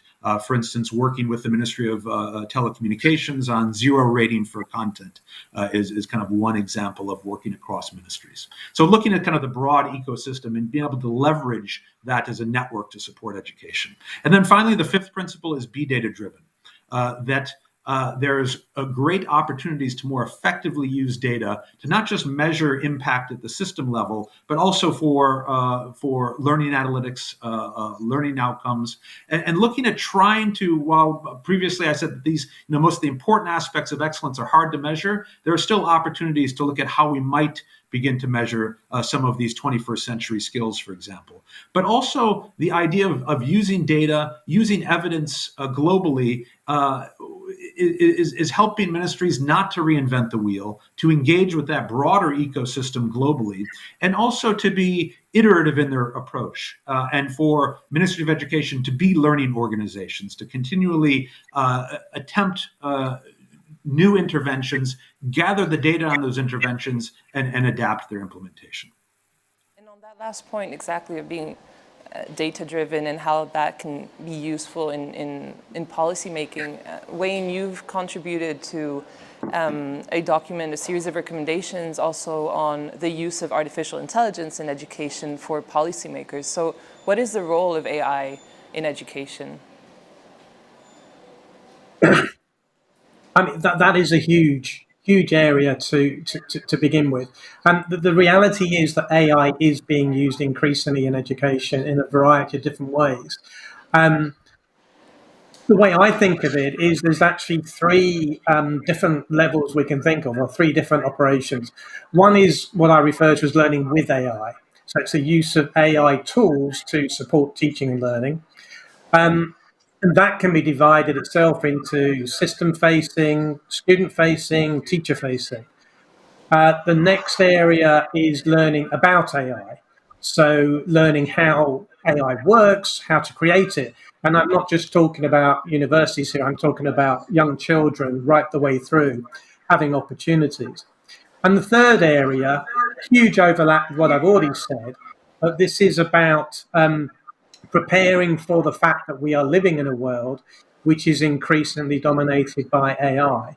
And so what are the different implications? What are the social risks? What are the benefits? How do we ensure that AI serves humanity? So with all of these things, there genuinely are, risks and benefits. But unfortunately, I would suggest at the moment, despite all the hyperbole that we have about how AI is going to transform education, I've read that so many times. At the moment, the benefits are still pretty unclear. There are really very few independent evaluations of the AI tools that exist. So which ones work, how they work, do they work, what do they achieve is hugely, it's still a big open question. And yet policymakers around the world are jumping headfirst into buying up these systems, spending lots of money on them with very little evidence for their efficacy. But not just their efficacy, I mean, to return to what Bob was mentioning with those hard to measure things.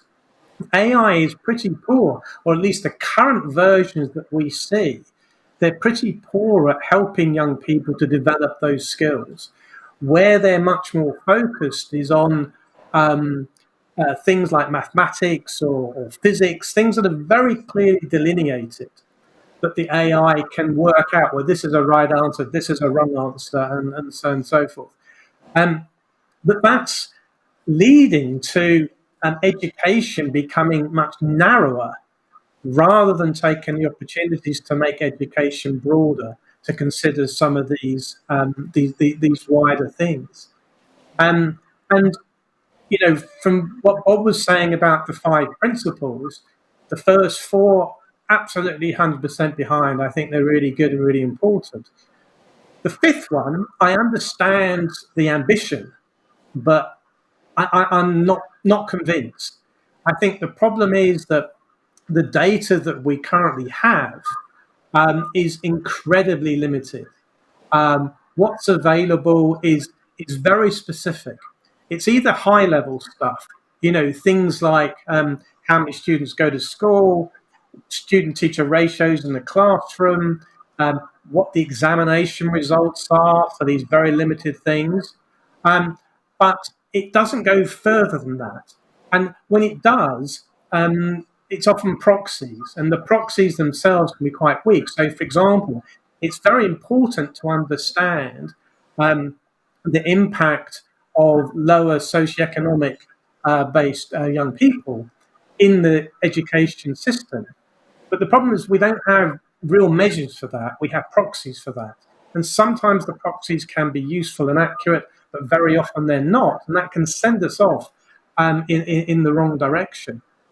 But we also have, using some of the electronic systems, the e-learning systems, and the AI systems, we do get some individual interaction data. So we've got the high-level group data, and we've got the individual interaction data.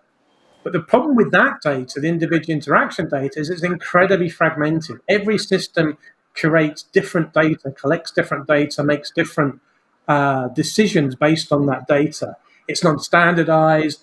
And the other core thing is it's really focused on what the young person does when using that digital tool. So it doesn't take account of reading a book, having a conversation with a teacher, collaborating on a project with your peers. All those much more important things, in my view, just get missed. And so then when we say, and I do understand the logic that we need evidence in order to improve our education system, and I completely agree with that. But my problem is when we say, well, what is that evidence? And too much of the evidence at the moment is this very limited high-level data or very limited interaction data and not much else. And I've seen situations where we have systems, a classic one, we can log when somebody logs into an online system. We can also record when they log out. We can do a calculation from one to the other. So we have a duration of login time, which is fantastic. And then that's just one of multiple different bits of data we can collect. But the problem is then what happens with that information. Firstly, it doesn't cover me when I walk away from the screen or when I flip across to Facebook. So it's not really accurate in what I'm doing. And secondly, when we finish doing that, we then have to give it a variable name. And so what happens is we call that engagement. We'll do that for now. We'll call it engagement. And that's fair enough. The guys and people who are doing this, that's fair enough. They need to give it a name. But then you only have to wait 5 or 6 weeks. And people forget that what they're talking about is not engagement. It's actually the difference between a login and a log out time. But then we see these big pronouncements about, well, by doing X, Y, or Z, we improve engagement, we enhance engagement. It's just not true. And the reason being is because the data is so limited. And that's really interesting. I don't know, Bob, maybe if you'd like to respond to this on this skepticism around big data in driving decision making. How do you feel about Wayne's opinion? No, I think it's a matter of I don't want to say perspective, but the challenge in most of the countries that we work in is that there is data poverty. There is the challenge of many different systems that are siloed, lack of data interoperability, and a system in which the capacity is not there to most effectively use the data in real time. So you have census data that's being collected once a year, that's being, many times in paper format, entered into an Access database, and then you produce kind of your census report 9 months later, and it's not actionable. There's no feedback to the school level. So this is kind of the level of data that we're working at. So if we can increase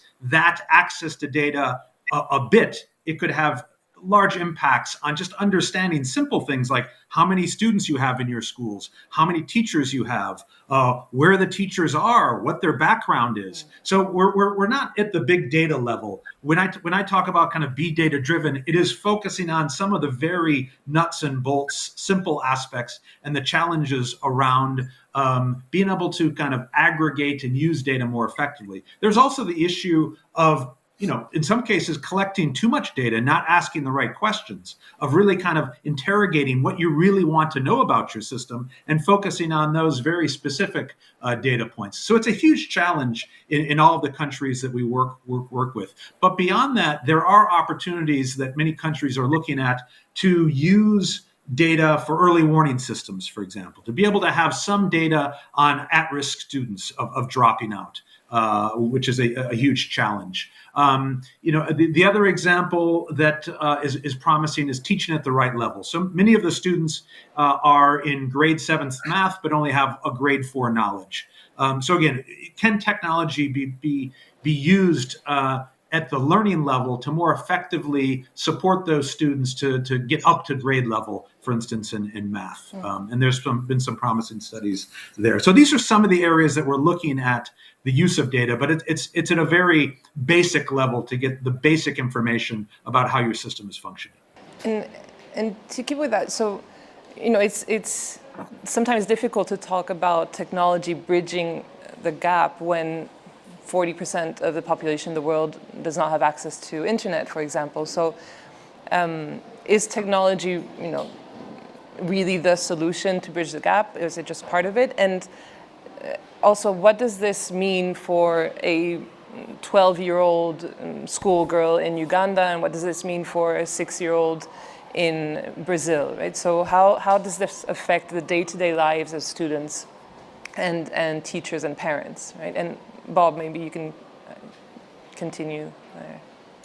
Yeah, no. So we did an effectiveness study during COVID, and it definitely exposed this new access issue. So there has been an access issue with regard to students being able to get access to education from home, and looking at old technologies as well. So many countries have looked at use of radio, television, and combining that also with mobile and internet, and with the idea of building in this kind of human interaction, which is lacking in many of the traditional radio and TV programs. I think the other lesson is around kind of the gap in skills, that this has kind of exposed kind of a new set of skills that teachers require, not just the digital skills, but digital pedagogical skills, how to effectively teach in an online environment, as well as engage in interacting with parents. And I think one of the other challenges that came out was just burnout too. I mean, I think there's no substitution for face-to-face. There's no substitution for human engagement. But lack of being able to do that, there are ways in which to think about kind of a hybrid model that really emphasizes the human connections and the human engagement in a system. So let me stop there. Wayne, from your perspective? Yeah, I think, the point that Bob made about the different technologies, technology is a big word and it covers an awful lot. And as Bob pointed out, during the pandemic, probably the technology that was used the most was radio, followed closely by TV. And actually, the internet in many countries was a very poor third. And the tools that use, the highest level of technology, such as the AI tools, they were used very, very little and not really changed a great deal from before the COVID period. They weren't developed in any particular sense for that. So I think that the problem is when we think about those young people in the countries you mentioned, how can we help? And a lot of the answers that people are giving are, well, we can use AI and data and pull this together and we can do amazing things. And there's actually been very little evidence of that. There's evidence of, very small things happening that are quite interesting. There's tools that use AI. They are established in an urban setting. They connect to the internet, they update, etc. And then they're taken into a rural setting where they no longer have internet access, but they function as if they did. And then when it's returned to the city again, it updates, etc. So there are possibilities like that. But the reality is that thinking that the problems that we have in those countries, and it's not just the less developed countries, in some rural areas in the more developed countries can fit this as well. If we think that we put the technology in and it's going to solve things, then I think it's just not going to work. the focus has got to be on the problems rather than the symptoms of the problems. So the symptoms, in a sense, are that young people are not receiving the education they deserve. But the problem is that very often it's because that the teachers in those areas are not well qualified, not well trained, not very experienced. And putting in the technology, we put in an AI tool into that, it means that that cohort of young people hopefully will benefit from those tools, which is fantastic.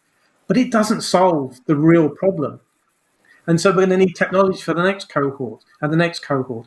And they're not dealing with this, the fact that the lack of the human expertise in the classroom.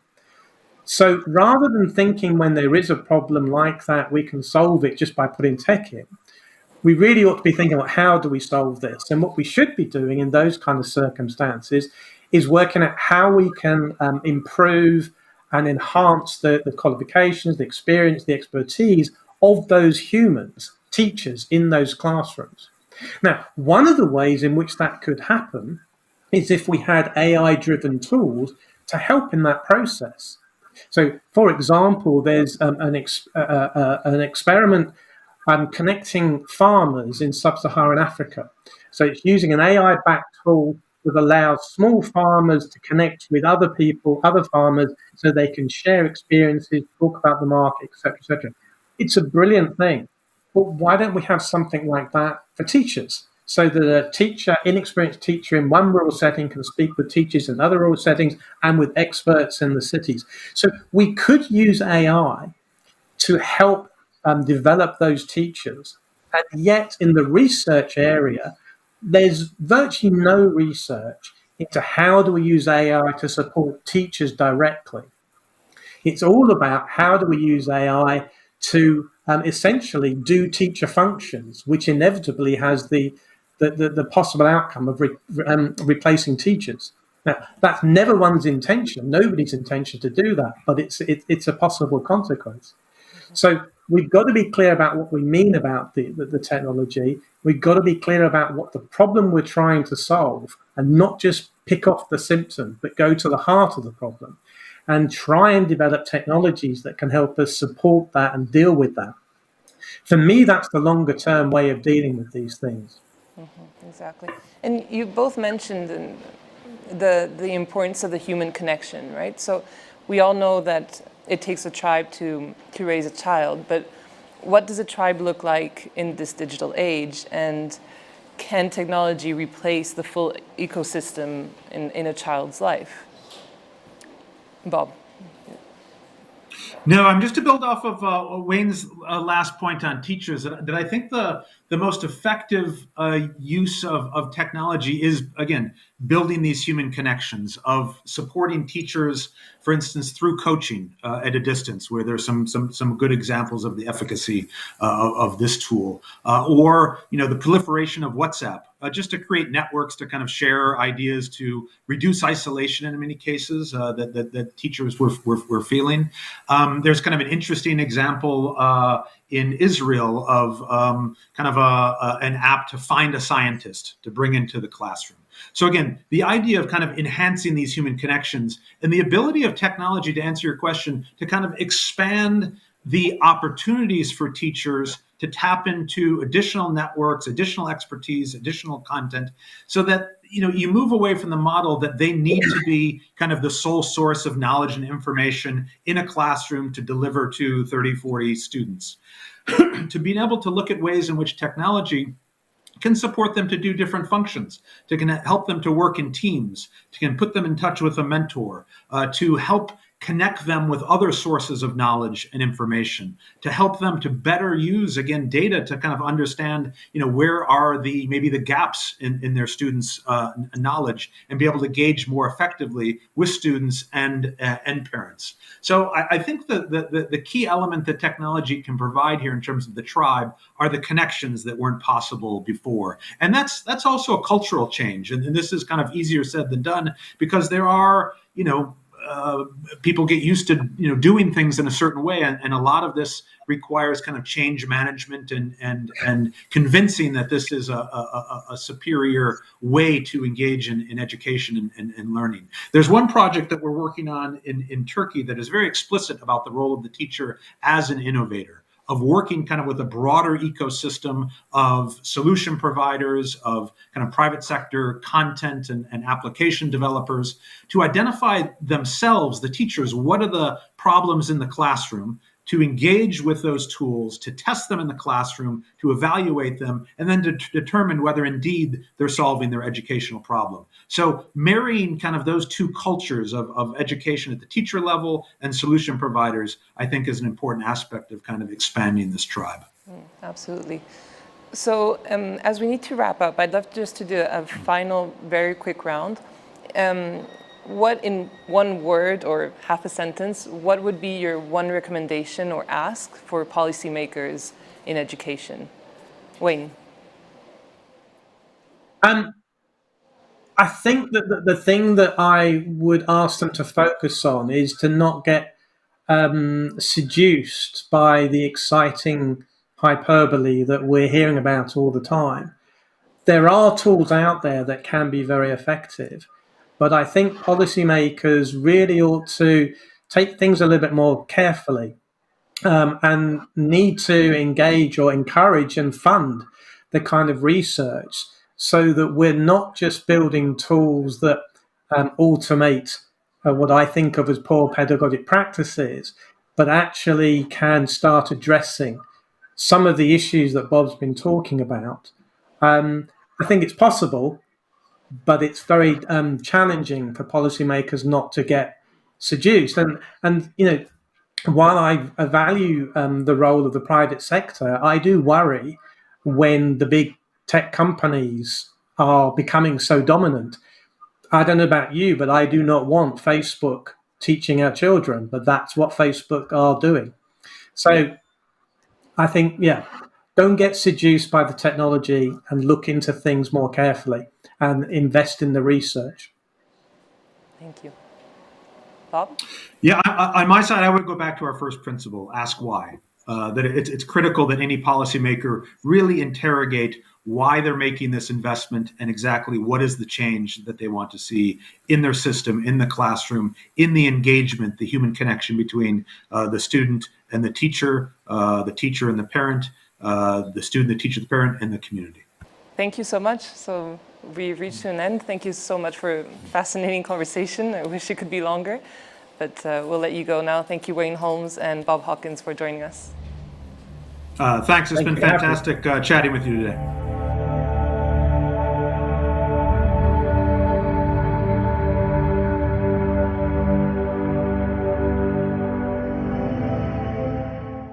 A continuación, tenemos a Olli-Pekka Heinonen, director general de la Organización del Bachillerato Internacional, también conocido como IB, moderado por Lucía Figar, Chief of Corporate Innovation de IE University.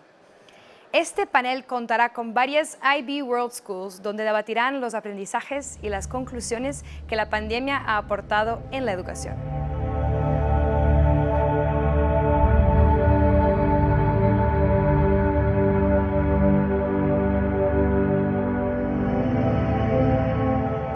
Lucia, Olli-Pekka, welcome to enlightED 2021. Lucia, you have the floor. Thank you very much, Julia. We are very honored to have you here, Director General Olli-Pekka. Thank you very much, Lucia. We're deeply honored to have you with us to reflect on what have schools learned during this pandemic. You have been appointed Director General of International Baccalaureate, the world's most important, or at least influential, network of schools just 5 months ago in May. So in the middle of a pandemic that has closed the schools and universities across the planet, impacting 3 billion learners. What is it like to take on the job in these circumstances? Well, of course, it's very challenging. And I'm not talking about myself now, but I'm talking about the students and teachers and schools who have had to struggle in these very special, turbulent, moments. And of course, the big challenge is that how to, for example, safeguard for each student the hard work that they have done when it's, for example, impossible to have the tests the way that we have been organizing them earlier. So it's been very challenging. But on the other hand, very inspiring and motivating, cause it has showed us that there are so many things that we need to do better in education. And now, kind of after the pandemic, I think there's a kind of a triple challenge for the world of education to get the children who were out of school back to school, then to make sure that the quality teaching and learning is there, and also make sure that the lost learning gaps are reached. Yeah, but with COVID-19, entire educational systems countrywide have served as kind of guinea pigs, let me say it that way, to experiment with online learning almost overnight, shifting entirely the way they teach and learn, experimental also with platforms, with video conferencing, with online collaboration, with new ways of assessment. So many of these changes and innovations have happened locally at each individual school. And now I think looking forward, there are a lot of best practices, lessons to be shared, to be learned. How do we now as a society bring together all that has happened in order to improve educational systems? Today's day at enlightED is dedicated to the improvement of educational systems, to innovation of educational systems. And I know you've always boosted innovation in all your positions. So is it now a responsibility of the different governments, or do independent organizations like the IB have a role in this challenge? Mm-hmm.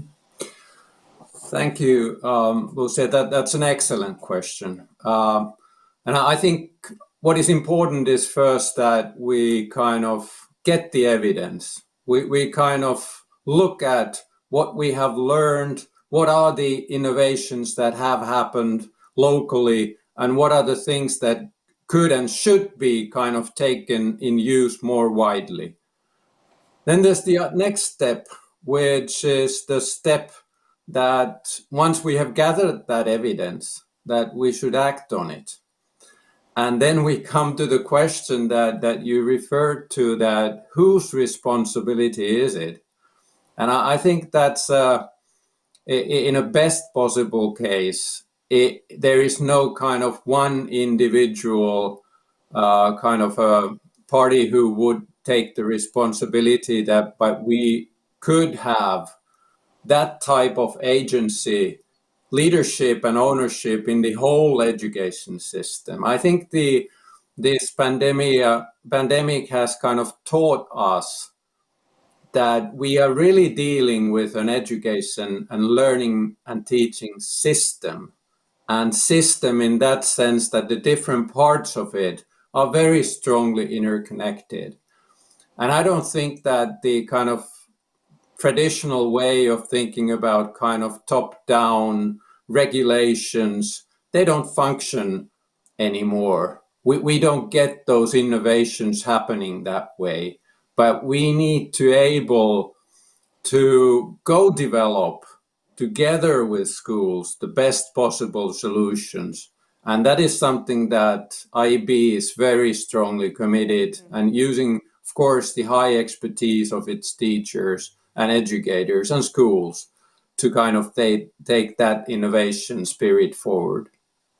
So it would be, in a way, the capacity to innovate and share that should be scaled according it is exactly that way, that it's not kind of governing with kind of performance, but it's really governing by creating the capacity in the kind of whole system, and also creating the resilience with schools to take the kind of new learnings, but also the challenges, kind of the whole community to answer those.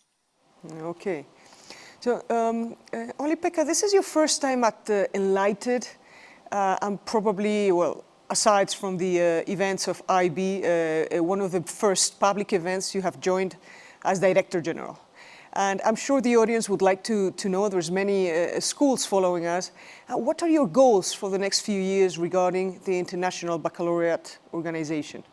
Well, I would say that there are 3 goals that I have now on top of my list. The first one is that I think we are in a world where we need to reinvent learning and teaching for the next wave of humanity.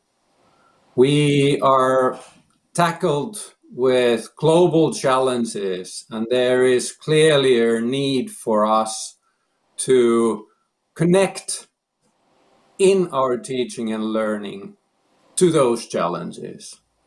And that is kind of something that we need, not kind of only kind of local and national identities, but we more and more need also a global identity to tackle those issues.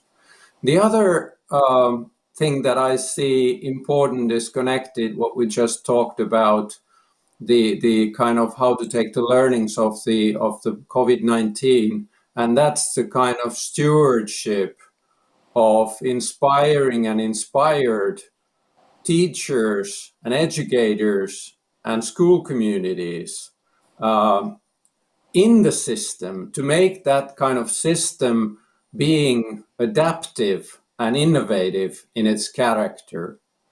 And the third one is that kind of coming from a different system, we, and I've seen it so clearly that kind of IB could have a much, much more stronger role in the kind of communication of the global education system, that we could give much, much more and kind of co-develop with other actors the answers for the future of teaching and learning.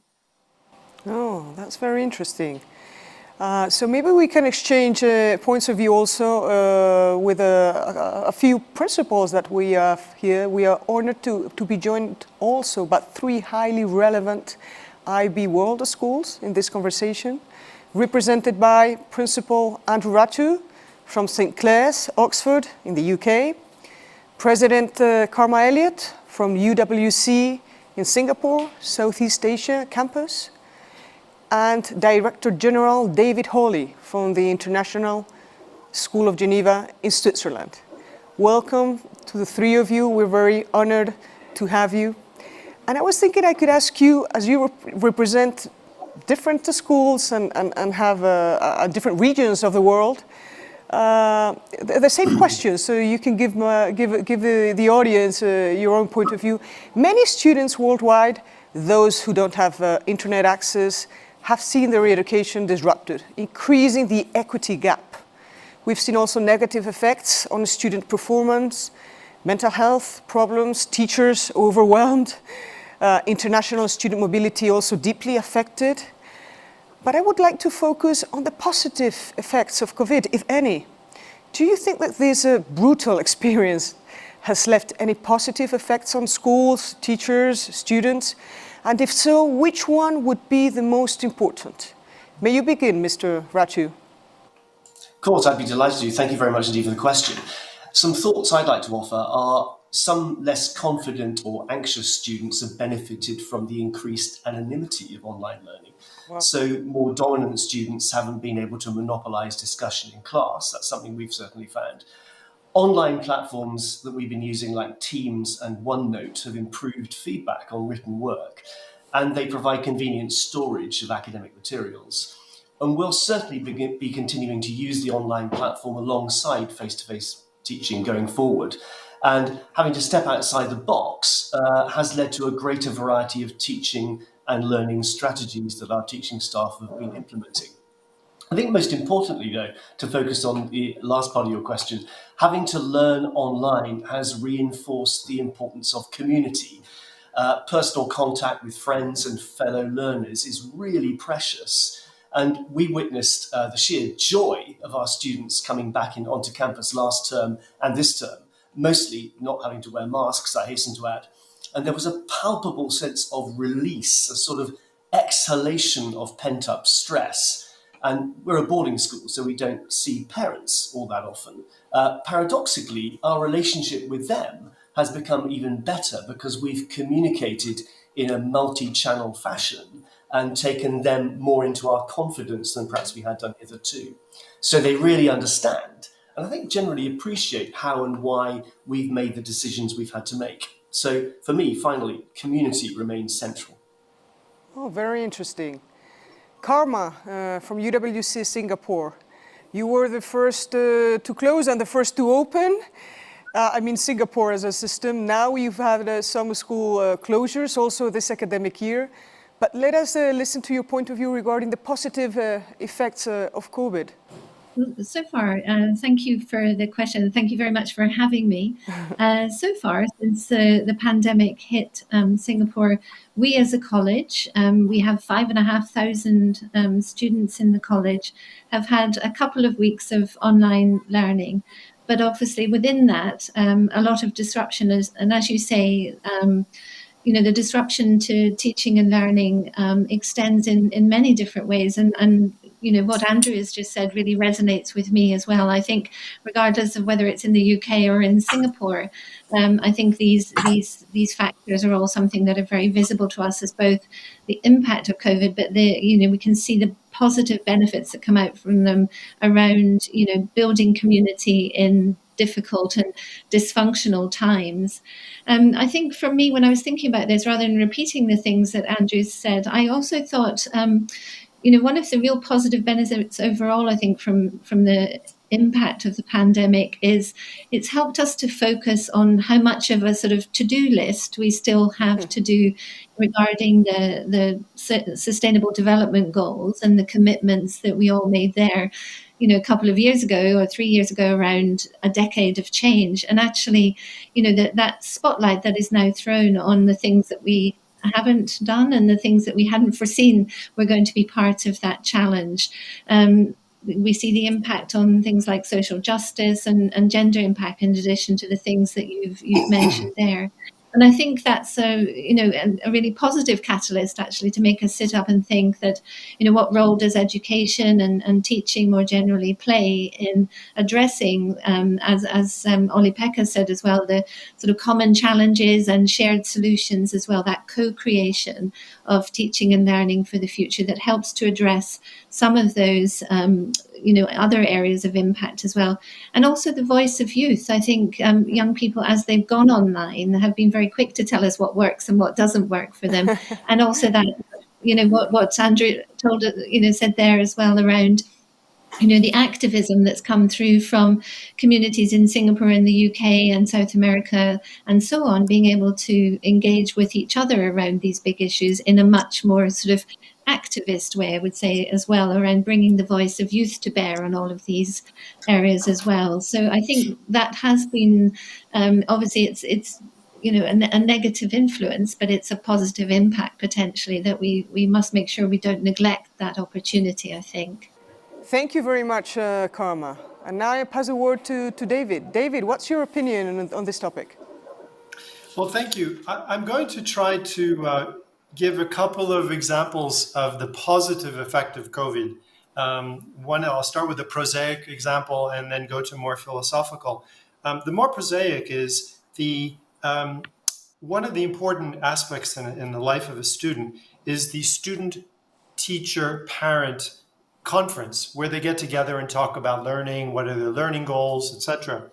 And some of you, I'm sure, with children will remember that these often happen in schools where you're running from one teacher to the next. It's not relaxed, it's not focused. And of course, during the pandemic, we did that online. And so several things happened. First of all, there was an intimacy to have the student, the teachers, the parents, the student, and the teacher together. And given the nature of the parents we serve, it doesn't matter where in the world they are. They could be present. And that was a really good example. And even now that we've come out of the COVID restrictions, that's one of those things that we've decided we're going to keep in our programming, if you will. The more philosophical is the pandemic has really challenged us to think about what is it that we bring to the student experience that's not available online. And again, I was saying that across the world, if you want to learn something, any of us on this call, if we are motivated enough, we can learn it without the aid of going to a school and paying for an education or getting a certification. You can get on YouTube, you can take MIT courses. Every course at MIT is online for free. That's true for many other universities. So the question is, well, what do we bring to school if our business is not knowledge transfer? I mean, I love the quote from Yuval Harari, who says, the last thing a teacher needs to give students is more information. And I think it's a challenging question, because what is it that we need? As Oli was reminding us, we need to be thinking about survival and flourishing and the common good. We can't be looking backwards. We have to be looking to the promise and the peril of our future. And to be, for us to be complacent and to focus on exams the way that we used to, and the idea that the students only learn certain things at certain times from certain teachers in certain spaces, that's all gone. In some ways, this conference should be on the panel should be people who are maybe 3 or 4 decades younger than us. But I'm going to stop there and just say, from the prosaic to the philosophical, I think COVID has been very powerful. It's also challenged us to think about how well we are living our missions. I mean, the IB mission is an extraordinarily powerful one. All of our schools' mission are extraordinarily powerful, and they're often centered on making this a better world for everyone. And we were able to see just how difficult that is when resources are not equal across the world. But we also learned that indeed we are truly interdependent and interconnected. And we have COVID to thank for that. Thank you, David. Very interesting what you said on the information. Olli-Pekka, the IB puts a great emphasis on managing information, on critical thinking to assess information, on confronting fake news, which is a huge challenge for youth. What do you think on the positive effects on COVID, and maybe particularly on what David just said? Well, I would like to continue with David's kind of the more philosophical question, because that's really the question that is a school, is it a place or is it a service? And that's the question that we are kind of confronted with, and some parents are asking us that, and some students are asking us that. And to me, it's of course not a kind of either or answer to that, but it's kind of both and. And it's also important to understand that during the pandemic, we have been thinking about kind of digital and remote learning being kind of synonyms. But that's not either true, because there are kind of huge possibilities with using the digital solutions in the school. And that's kind of, those are the things that we should be kind of taking the learnings from the pandemic into use now. And I would say that I think now it's the time also for the kind of education community and the kind of actors, the companies who are developing new digital solutions to really align on the learnings, that the kind of what are the best pedagogical solutions used in a digital world, and how to kind of, I think there are 3 important aspects. There's what's the community of learning. And I think still in the digital world, it's too much kind of an individualistic learning situation. And we should be able to create more kind of functioning communities of learning. The other one is the context of learning. And if we can create kind of contexts that are as real as possible, which sounds kind of strange that virtual would be more real than real, but those are the possibilities that we have. And then there is the content. And in that, I think it's the question that how the content could be kind of created in the process of learning, not kind of something that is distributed as kind of more information that David referred to Harari, but as something that is created in a kind of an inquiring, problem-solving and learning process. Interesting. Let me change now to another topic, because many parents' priorities have shifted from obsessing over academics to deep concerns regarding their children's well-being. And now we are observing in a number of schools a sort of harmonious merge of academic and pastoral aspects of a school life, as parents and students recognize both as being equally important. You have great experiences also managing boarding schools. What is your opinion on this? Andrew? Yeah, well, thank you very much indeed. It's a very interesting question. I mean, I think it would be naive to think that parents don't value academic achievement as highly as they ever did. I think that the IBO has done a really good job of managing IB diploma results over the last 2 years. So in some ways, it's too early to tell whether there's been a genuine shift in parental attitudes. After all, virtually all our students achieved or exceeded their predicted grades in 2020 and 2021, and they got into their first choice universities. So maybe we need a normal year or two before we can take stock of that. Having said this, academic achievement and good pastoral care are inseparable. And in many ways, a boarding community is ideal in that there's a complete fusion of both. Welfare is our absolute priority, and academic success at whatever level the student can achieve is very much a part of their sense of themselves, their self-worth, their mood, and the way they interact with others.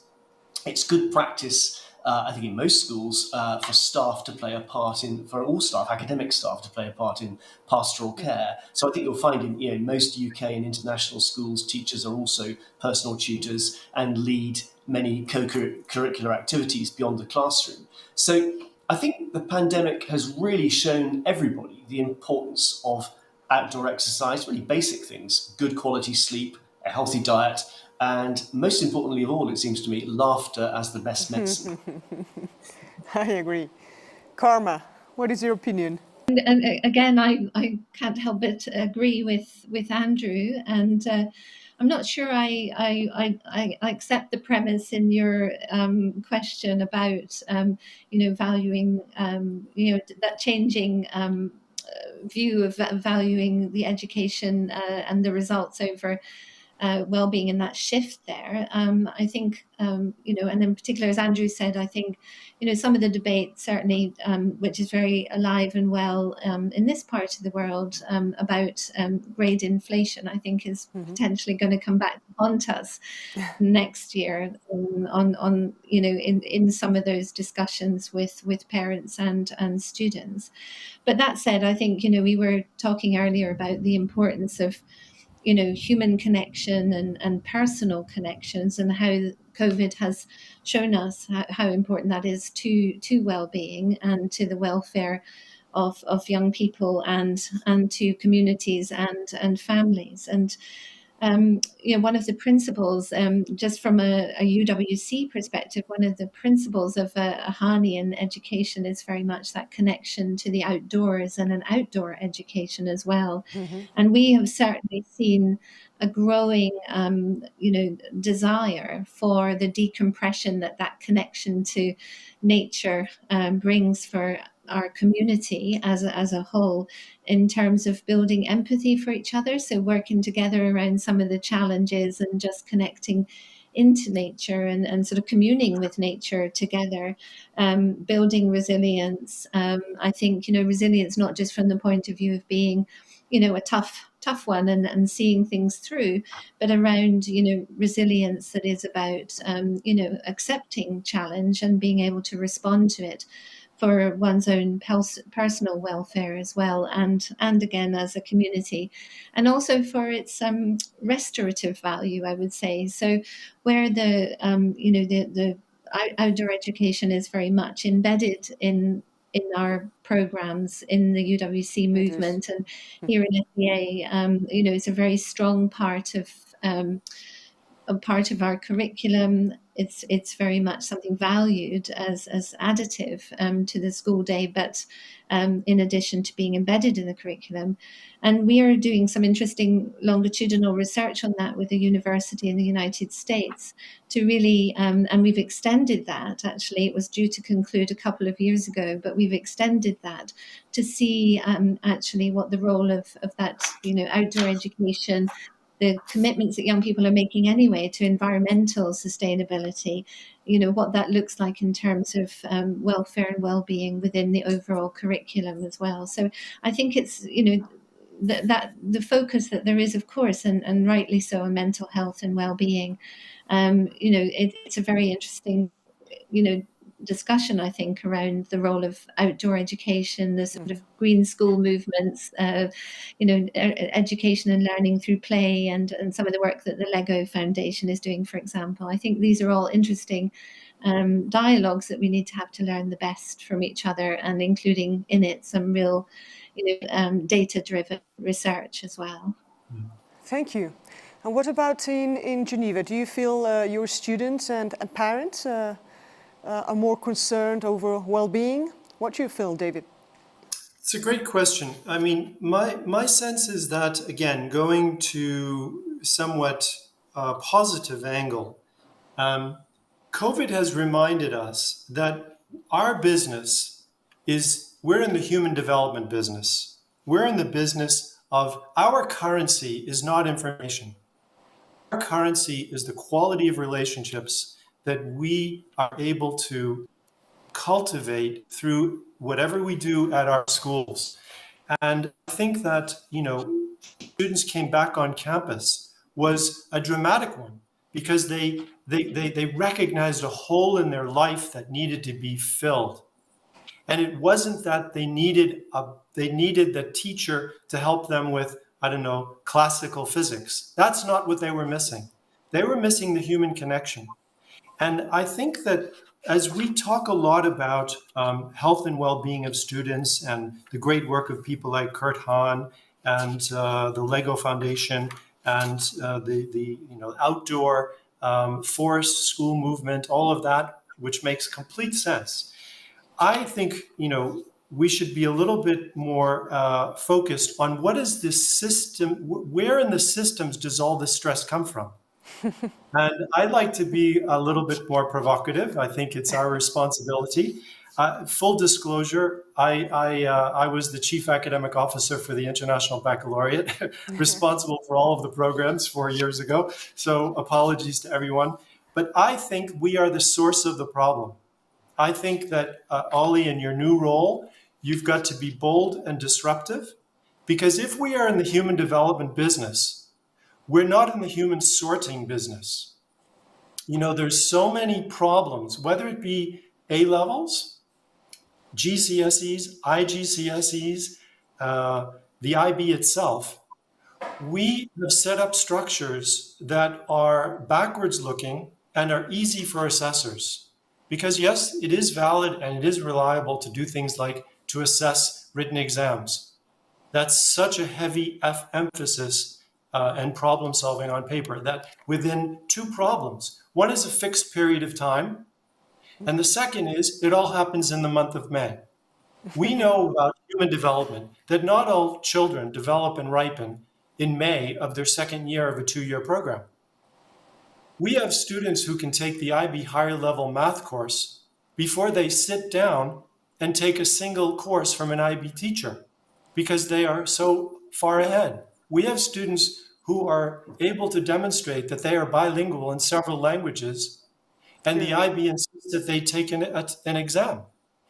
I think we have got to figure out more flexible ways for students to show what they can bring to the world, rather than exams that are under high pressure that do not recreate in any way what our lives are like as professionals trying to do good work in this part of the 21st century. So I think we've got a major challenge to say we are the source of some of the problem by overemphasizing the terminal exams, and we need to make some different exams like value the core of the IB more than we do. So I'm just throwing out some controversy. We have here the correct person to answer. Olli-Pekka, please. Thank you. Very kind of interesting views from all of you, and kind of my thinking on this issue is that maybe again a bit the question that it's not kind of either or, but it's kind of both and I think we have learned the fact also again that kind of learning and well-being are strongly interconnected. So if the well-being is not there, there is a hindrance for learning. And also when the learning is there, it can create the capabilities of taking care of one's own well-being. So it's the question that are we able to create the positive spiral here, or is it a kind of downwards going spiral? And I think it's very strongly connected to the student agency and motivation. And as many of you have referred, for example, to the kind of sustainable development goals and the climate change issues, for example, those are issues that are kind of highly relevant, of course, to the young generations, because it's their future we are talking about. And when we are able to connect our kind of teaching, our programs to that kind of challenges, then we are able to nurture their motivational basis. And I think that's the best thing we can do, because I see a lot of young people, and I think that's partly connected to the mental health issues. They are kind of between the choices of becoming kind of cynical or then acting, making a difference in the world. And that's the question where we must have a good answer as educators to helping them to connect with the road that goes to making the difference in the world. Very interesting, Olli-Pekka. Yeah, very shortly, David, because we have... I'll just come back. If I could just jump in. Okay. I love the both and thinking. I know that the IB, it's taken 50 years to establish the currency of the IB diploma. And at the same time, it would be great for the IB to take some of its absolute gems. For those of you who know, for example, the IB primary years program, there's something called the exhibition at the end of the primary years program. That kind of agency of the student is so powerful. Could we not bring that to the IB diploma and really value that? Something as simple as placing the title of the student's extended essay on the IB diploma would give it some more value. Right now, we are behaving still as if these numbers and points are what matters. And I think we need to do some shifting, both and, to change what we value, because the students are recognizing part of the stress is what's worth knowing. They're making a judgment to say, I'm not sure this is really worth knowing for me right now. Other things are more important. And I think we need to, in the assessment space, make those changes and value those things. Very interesting. We're getting so much insight from this conversation that in enlightED 2022, we will have to organize a few panels. But let me change now to a very important question. Teachers that were completely unprepared for online learning have acquired remote teaching skills, have learned to explain complex topics through video conference. Some faculty has specialized in instructional design, others in platforms. We haven't yet defeated the virus. But do you think this is just an acceleration of digital processes? Or do you think, well, in the years to come, it will bring new paradigms in the current structured processes of teaching and learning at most schools of the world? What is your view, Andrew? Shall I start? Yeah, thank you very much indeed for the question again. We've managed, like I think most schools, to move back and forth between digital and face-to-face teaching and learning very efficiently, it seems to me. And it's great that technophobia seems to have become a thing of the past. Even colleagues of my sort of generation are reasonably comfortable with it. The necessity of moving to an unfamiliar set of platforms and processes by teaching online has also really sparked teacher creativity and sharing of good practice. I agree. More communication between teaching staff. I've got no doubt that some of the changes we've seen are here to stay. As I mentioned earlier, blended learning, easy access to materials from wherever you are in the world, online examinations we've used as well, using secure platforms. But I think I've got a caveat here. I don't believe that there's a whole new paradigm on the horizon, to be honest with you. To take a much more basic view, a sort of more pragmatic view, if you like, than David. Digital learning is a wonderful supplement and enhancement, but human contact, as we've all said, between student and student and student and teacher is going to remain at the heart of most education systems. And also, I think maybe we need also to think about vocational education.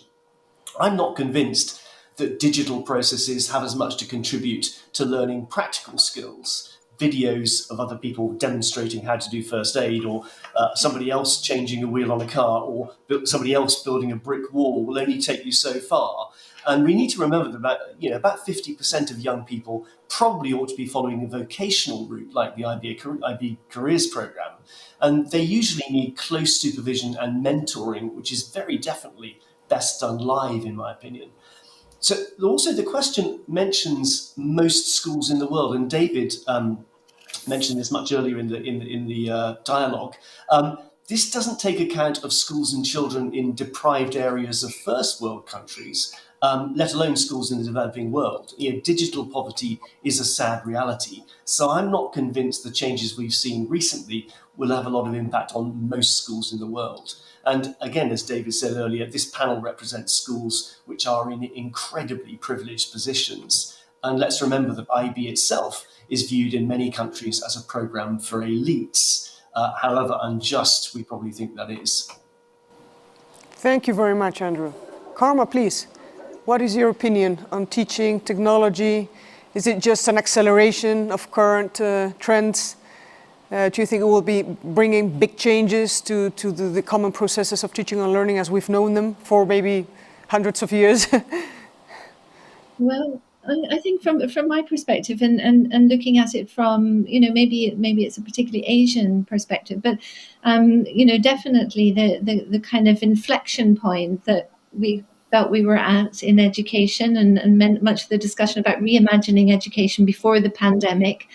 And now coupled with an inflection point for the world in many respects and some of the challenges we're getting, I think, the pandemic has definitely been a catalyst to deliver what for those, as Andrew said, from those with the privilege of access to digital education, it's definitely become a higher quality experience. And I think it's incumbent on us to use that experience and the fact that we've developed a higher quality experience through this challenge to apply to the work that is going on reimagining education, about more inclusive education, and to learn from how that could, how our own experiences at scale, in some cases, could be brought to bear to address that, the whole question of wider sort of tech deficit in the world, and how to bring programs to others through digital learning as well, and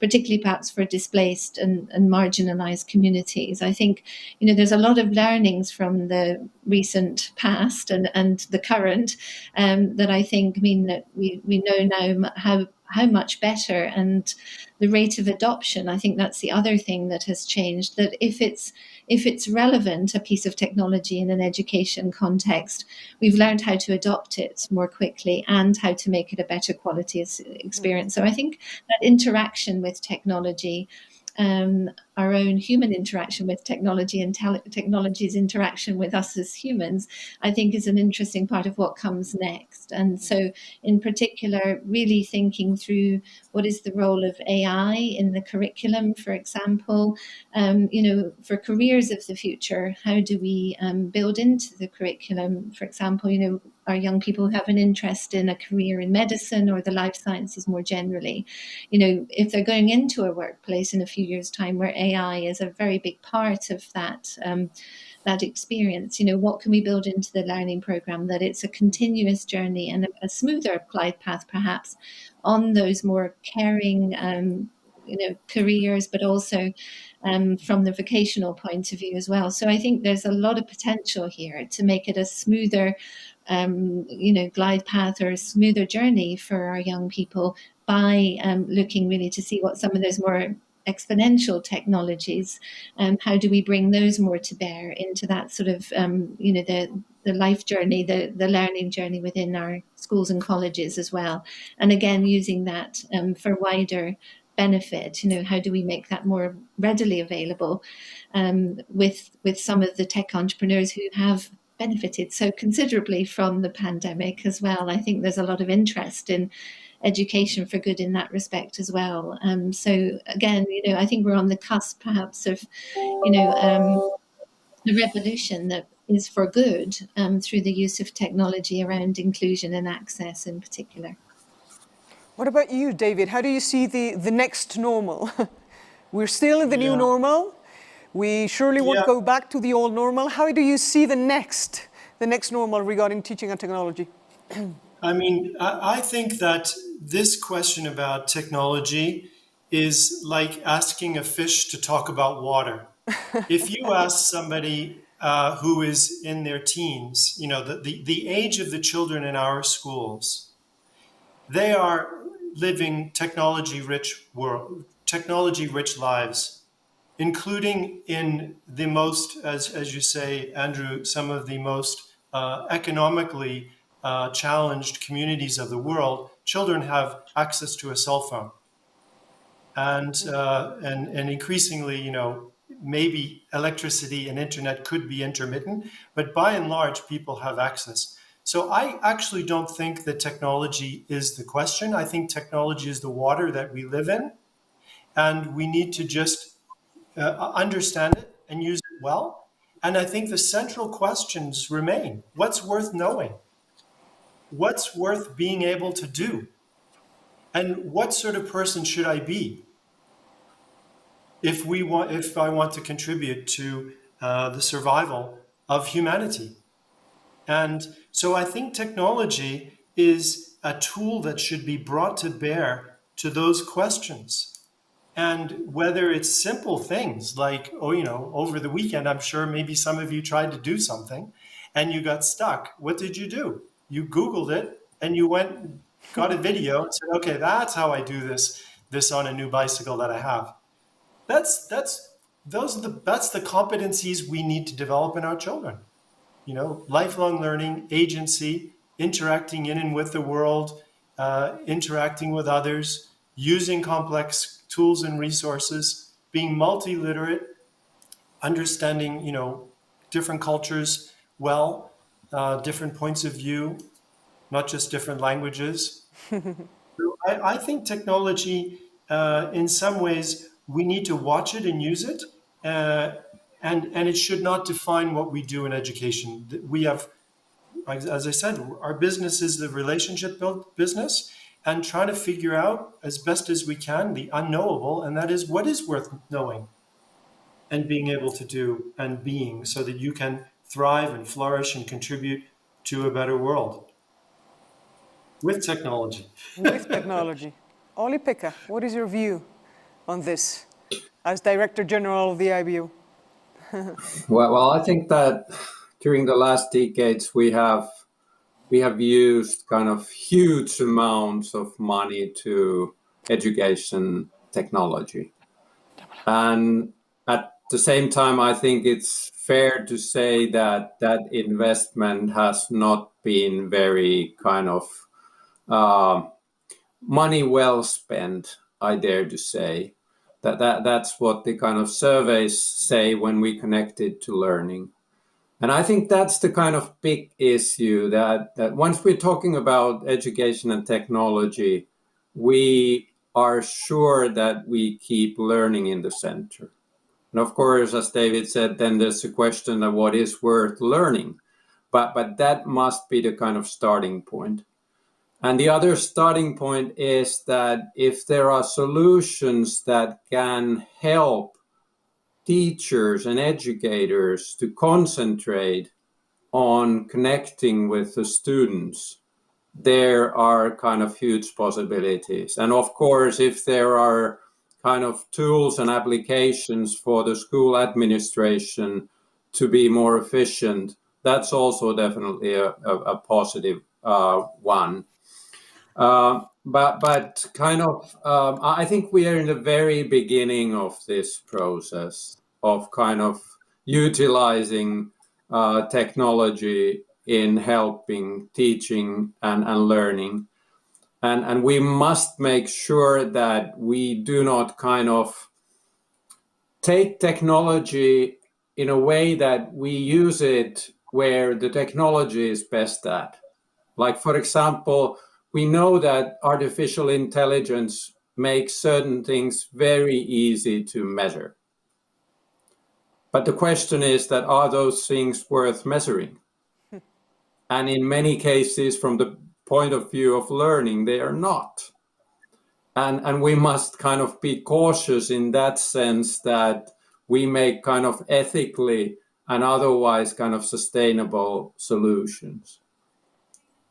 At the same time, it was like published in Finland last weekend that we had an arrangement in place for the last year and a half that Finnish children who were in Syria, Al-Hol refugee camps were taught by a Finnish teacher in Finland with the children's mothers' mobile phones.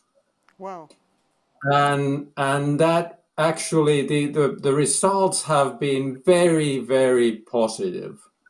And when there are kind of these types of kind of hinders to overcome, with very special circumstances, technology can make a big difference.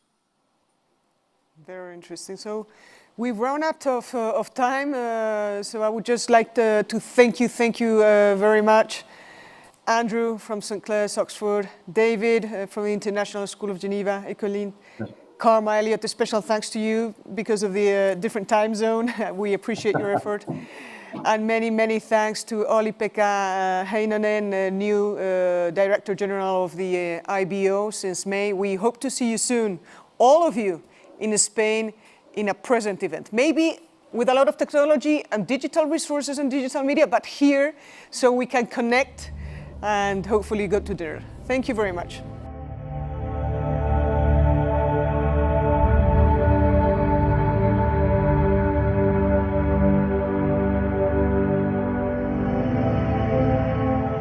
Many thanks, Olli and Lucia.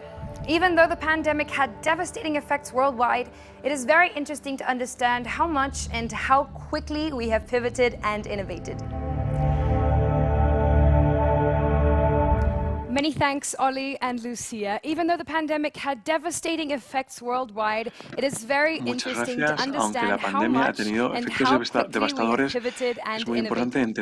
Vamos ahora con nuestra siguiente ponente de lujo. Es el momento de dar la palabra a Linda Liukas, programadora informática, autora del bestseller infantil Hello Ruby y fundadora de Rails Girls, un movimiento que pretende abrir el sector de la tecnología y hacerla más accesible a niñas y mujeres de todo el mundo.